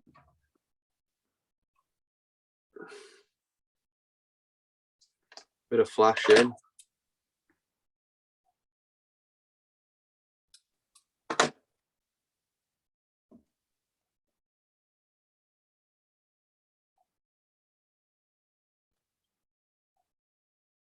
That onto the top.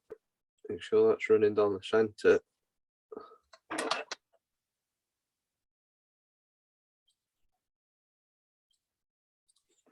Put them two off.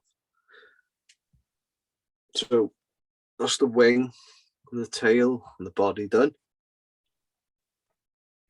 This is probably one of the most simplest sea trout flies that you will get, and it works for salmon as well. Yeah. You know, I've caught a lot of salmon in the summer months with, you know, size 14s to even 16 silver stoats on a dropper. Right. So, you know, they're a good pattern all round, really.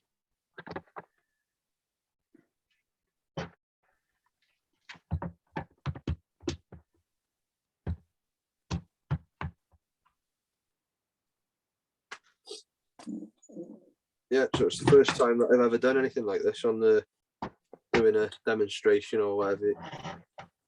You're doing all right. Yeah, I didn't know whether I'd be a bit nervous or not.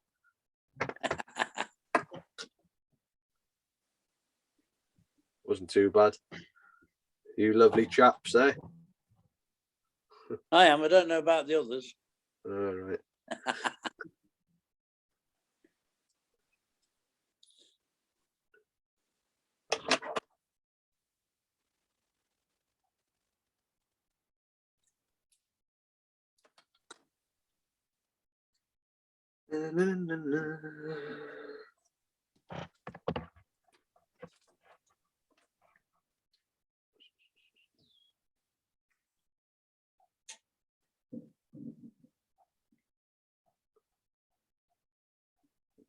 loosen these up.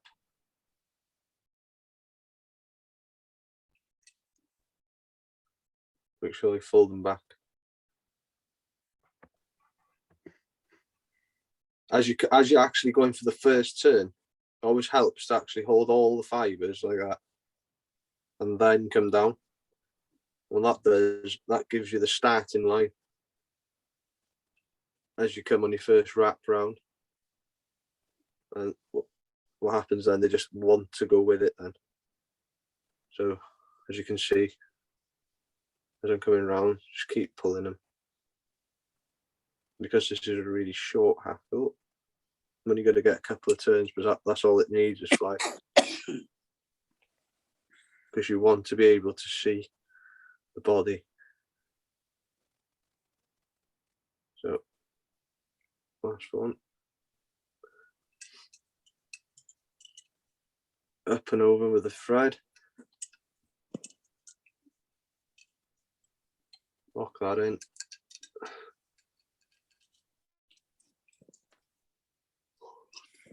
Fold that back. And then just leaves you with a neat head.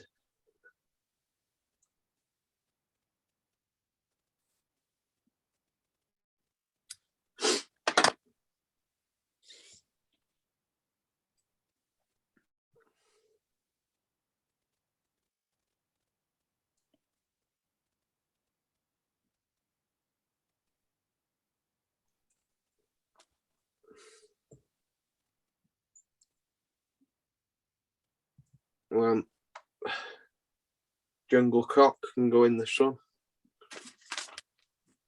Quite happy with that. That'll be going in the water. So this is jungle cock. Nice cape. Bet that's set your bag of bobber too. Yeah. I actually got this from France and Snelder. Oh yeah. Yeah. So yeah, it's good quality. Good stuff, but not cheap. No, not cheap at all, but sometimes it's better just to spend that bit more. But the thing is, with jungle cock, you don't really have to have it. It's not really a main ingredient really to a fly, but I think it's more attraction to the angler, isn't it, really? yeah, a lot say that, you know, it does give that fish a trigger point, like it does if you put a tag on a fly. Hot spot. Yeah, like a hot spot. So, you know, there's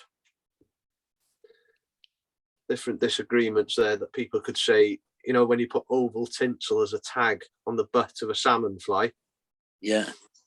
The interesting fact about that is a lot of guys that I've spoke to that spin fish, you'd be surprised how many fish will hit the swivel because with when you're spinning, you'll use a swivel up the line. And yeah, there's a few lads even on this river. I've seen the salmon completely passing the actual spinner and hitting the swivel. Right. And I think that's got a lot to do with if you're using a small fly and your tag's the size of a small swivel, and I don't know what it is, but it works. So it might not even be the fly that's doing the work. It might be that hot spot or tag. It's impossible to know really, but yeah, we just do it anyway, don't we? Just get on with it. So at the end of the day, it's personal, people's personal beliefs, isn't it? There's nothing proven categorically that a fish takes it because it's got cock on, or it hasn't, or got a tag, or it. Yeah, that's, you know, people ask me questions about sea trout, and you know, I'll say to them, I can't really answer that because I don't know. You know, it's impossible to know some things that people aren't you know, will ask you. And there's no point answering a question if you don't know what the answer is. So that's right. You just got to, you know, I've got probably a lot of knowledge of what their behavior is, but I don't I can't know what they're thinking all the time. It's like the biggest thing with sea trout is you think you figured them out, and then they turn everything upside down again. So, Right. you know, you go out and you think, oh, I had 5 fish tonight, but then you don't ask yourself why you had them 5 fish. You just go home and think, oh, I'll go out again the following night or the night after, and I'll catch another 5 fish. And then you don't get a touch, and then you're like scratching the head and thinking, you know, why did I catch fish that night? So it's all to do with conditions most of the time. Sea trout fishing. You know, they don't like cold water. Just fold them back, the stalks off the jungle cock, and just tie over them, just to secure them in.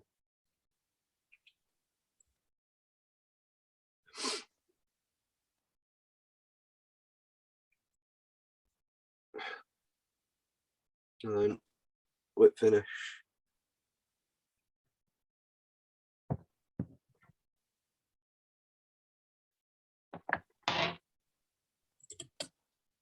There you go.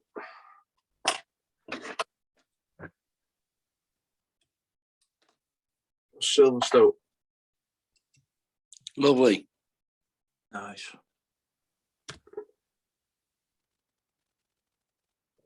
Super. So that can be number 5.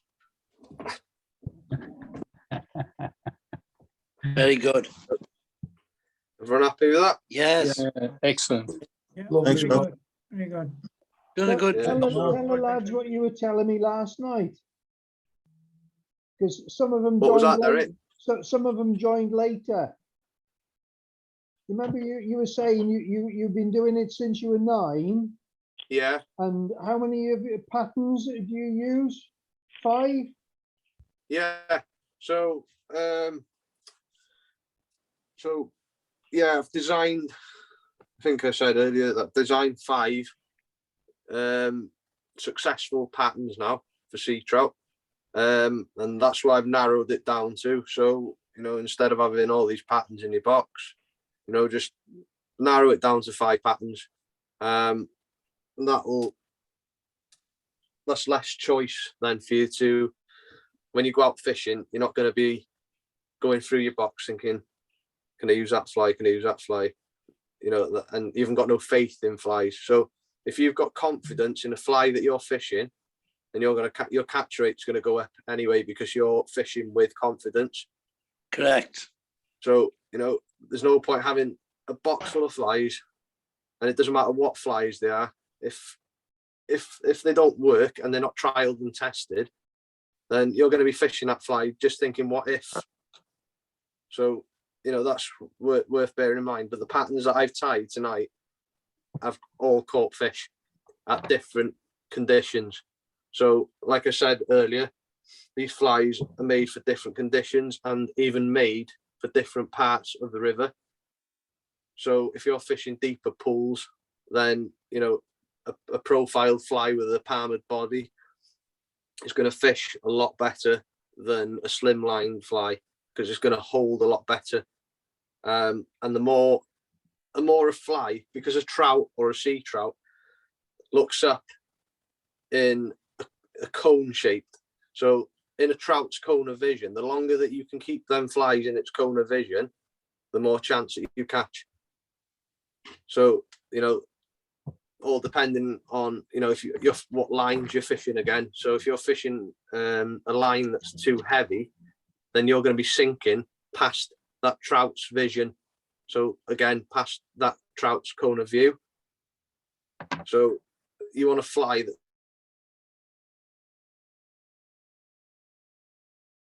just to keep above for a long period of time. So you want to keep fishing. So sometimes when you're fishing for sea trout at night, I will use, say, tube flies or a weighted fly as a gimmick, just to weight that dropper down to get to the depth where I want it to be. So like I spoke about before with drop-offs, So if you've got a drop off and you want to keep that fly in the zone for a long period of time, so you want to make the most of every cast basically. So if you cast in, you want your fly to be coming down at a steady pace and not going faster than the speed of the current.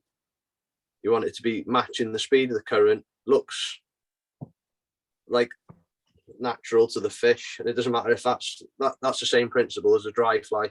You know, if that fly is not matching the speed of that current, that fish, if you get any micro drag or any kind of drag on your line, you know, that fish is going to know, because he's sitting in that water 24/7. You know, and it's the same as sea trout. Even though they're migratory fish, they still know the difference between things. So, you know, there's a lot of different aspects you can look at really with the sea trout. So yeah, very good. You got any more questions?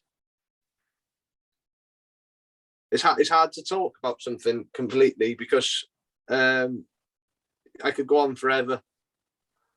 I could keep talking and then moving on to something else. So if anybody's got any, you know, questions, just ask, really. If you want to know anything about. Everybody goes quiet. Yeah. Don't be shy, what would you guys, say? come on. What would your success rate be for fish per visit, do you think? So success rate, probably this is a fact of time spent on the water. So success rate, you don't catch every night. It's impossible to catch every night. If you pick your nights, that's the best chance of catching fish, because what I do and I've done since I was a young boy is kept a diary of conditions and what nights that I've caught on. So now, if the temperature's right, you know, the temperature you're looking at, if say in the midsummer and it drops below 10, then your chances are slim of catching fish. So you're looking for an average temperature of 14, 15, 16, 17 degrees at night. So water temperature now, I mean, not, you know, outside water temperature. So if the water's dropped below 10, then it's a no-go really. So what you do, pick your nights, go out and, you know, do what you've done in them previous nights, and then you should serve you well really. But if you keep going out on nights, just going out for the sake of going out, just saying I'll go out tonight, I'll go out tomorrow night, and I'll go out the night after, then your success rate is going to go down, because them nights possibly might not be good nights. So just bear in mind when you're going out sea trout fishing is that you just pick the right conditions, because you will blank, and sometimes it doesn't even matter if the conditions are right. If the fish aren't in front of you, you're not going to catch them. Simple. That's probably the best technique, knowing where the fish are, to maximize your chances of catching.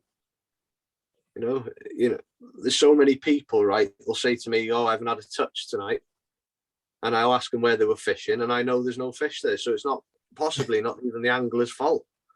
Yeah. You know, you've got to know the lies of sea trout to catch them. So, but even some nights they'll completely turn everything upside down, because you know you're fishing over fish, and them fish just don't want to know. They're completely switched off, and that doesn't matter what sort of fishing you're doing. Even if you're in a stocked reservoir, or, you know, brown trout fishing, whatever, you know, it all comes into the same factor. Them fish are switched off. They're not going to look at your flies. They're not going to look at anything. So good answer, thank you. So you don't catch every night, basically.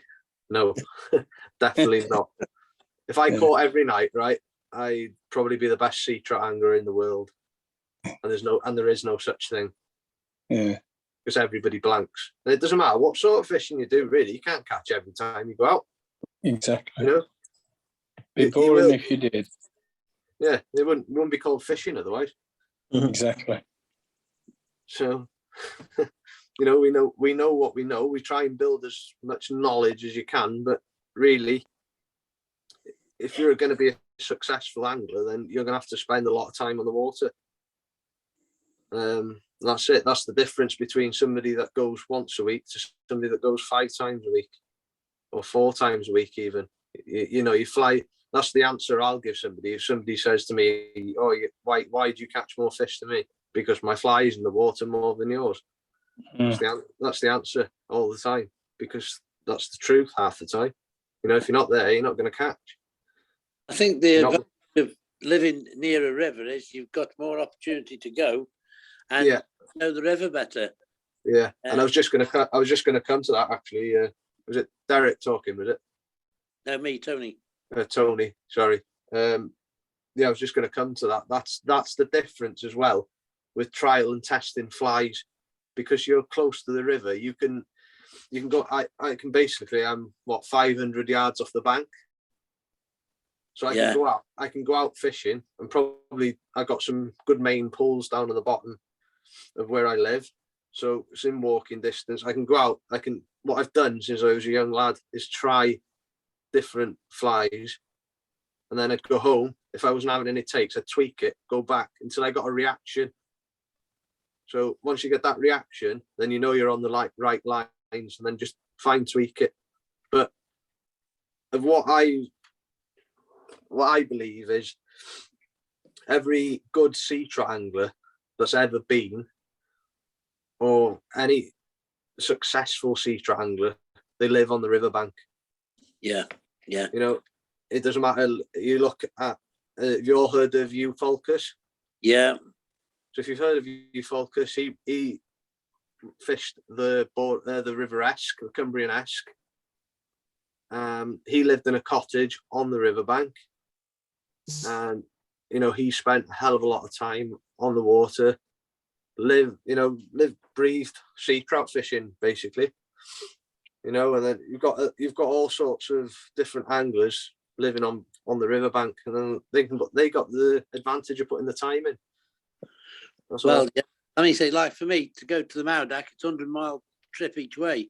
Exactly. So you might go there once in a year, or twice in a year. You might catch, you might not. It's just, that's how it is. But it's like probably last season, I guide probably.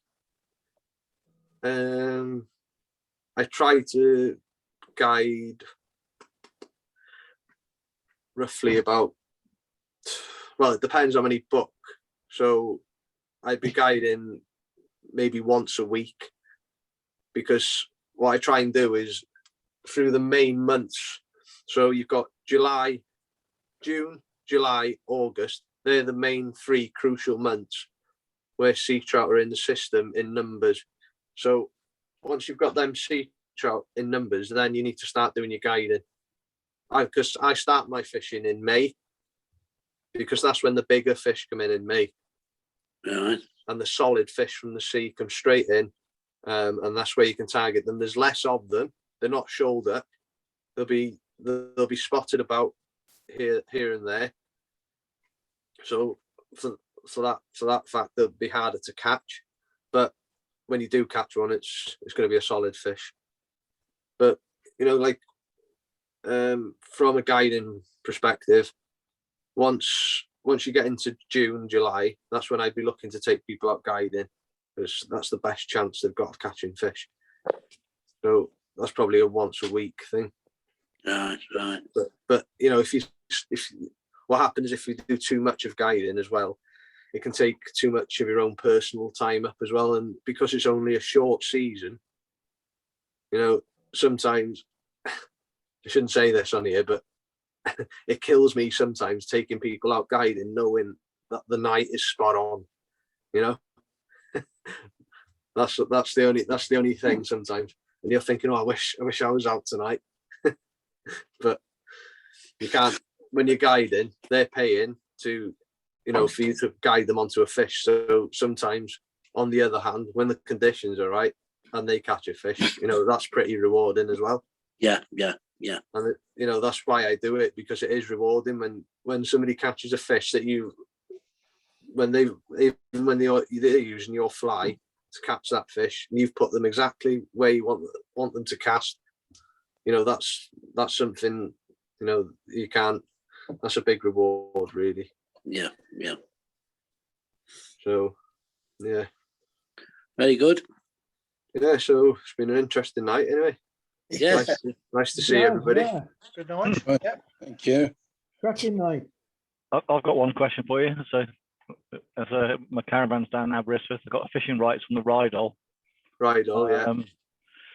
Is it worth pursuing? Lots of the local kind of tackle shops told me that there is sea trout in there, or when the time is right and all the rest of it. Obviously, it's tidal because of the power station, and obviously there's a massive weir as well in the harbour as well. So it restricts their flow. So the only thing with the Rydal is that they do release water from the dam. Yeah. So that can sometimes disturb sea trout fishing, but if you've got a caravan down there, you can pick and choose when you want to go. But just bear in mind that does happen. But yes, there is some good sea trout in the Rydal. I don't fish it as often. I have fished it in the past. Yeah. But I think it's the same as anywhere now. The runs of fish just aren't there anymore. Yeah. So true, it's probably your best bet would be to just walk the river and maybe bump into a local angler that knows when fish will be in. So that'd probably be the best bet. I know a bloke called Malcolm Edwards. He's passed away now, but he was probably one of the best sea trout fishermen on them rivers. Yeah. Sorry? I've heard of him. I don't know how to hear of him, but I've heard of him. Yeah.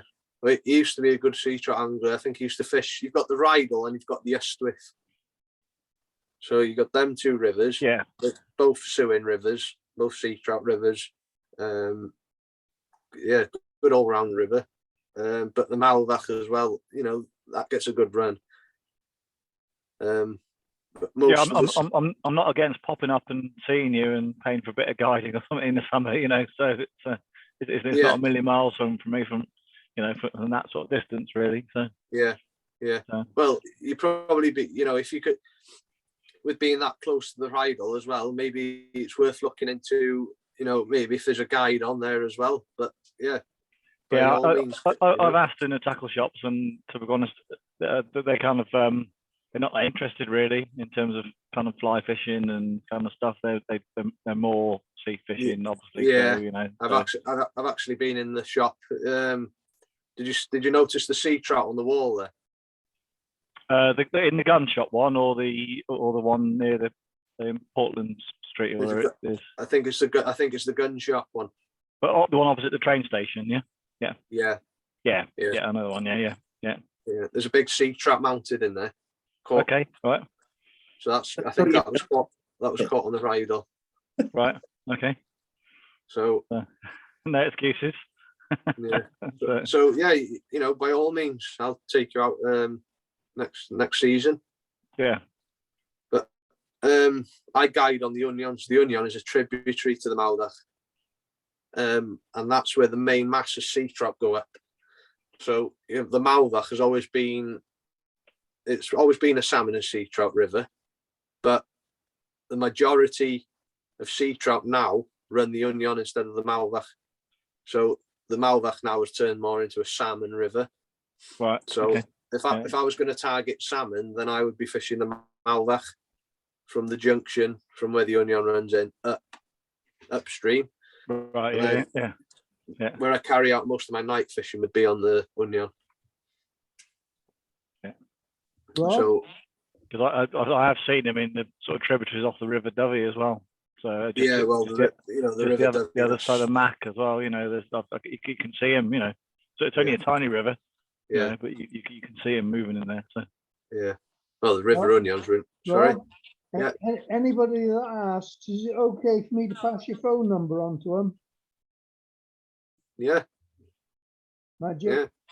It's just that I've had loads of inquiries already this year, but probably I have loads of inquiries, but half of them probably won't turn up. So yeah. That's what happened last year anyway, because you know, after the COVID and everyone was able to go out, it was just like everybody was phoning all at once, and I was like, oh God, you know what I mean? Trying to get it all in a diary. Yeah. And I was like, this in the end, Jesus, I'm not going to be able to do any fishing. And that whole thing about, you know, kind of us on this side of the border not being able to cross the border, and then vice versa and stuff like that. You know, my dad lives in Wales, kind of meet him halfway, and all that kind of stuff. You know, but crazy, really. So. Yeah. Thanks for tonight, Rob. Yeah, no problem, Derek. Yeah.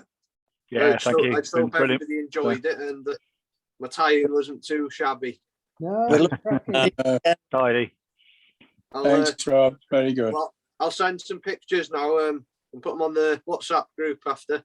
Yeah, if you put a picture on with the material list as well. Yeah. That'd be nice. Yeah, and then you know, if you ever want me to come back and do some intruders or anything like that, the only reason I didn't do it tonight with the dropper flies is because of the time consuming. It's because you've got to build the mount first for them. Yeah. I think it would have taken too much time, and I didn't want really to bore people before the actual dressing. So you haven't bored anybody tonight. No. Done a good job. Excellent night. Good night, Rob. Cheers. Okay. Yeah, good night, Rob. Thank you very much. Thanks Good night, everyone. Cheers, Everybody. Cheers. Take care. Be good. Cheers. Thank you. Thank you. Good night. Good night. And, all the best. And you, mate. Thanks, Derek. You take care, Paul. Yeah, you're all right. You ain't got top of your head there. Pardon? I think got top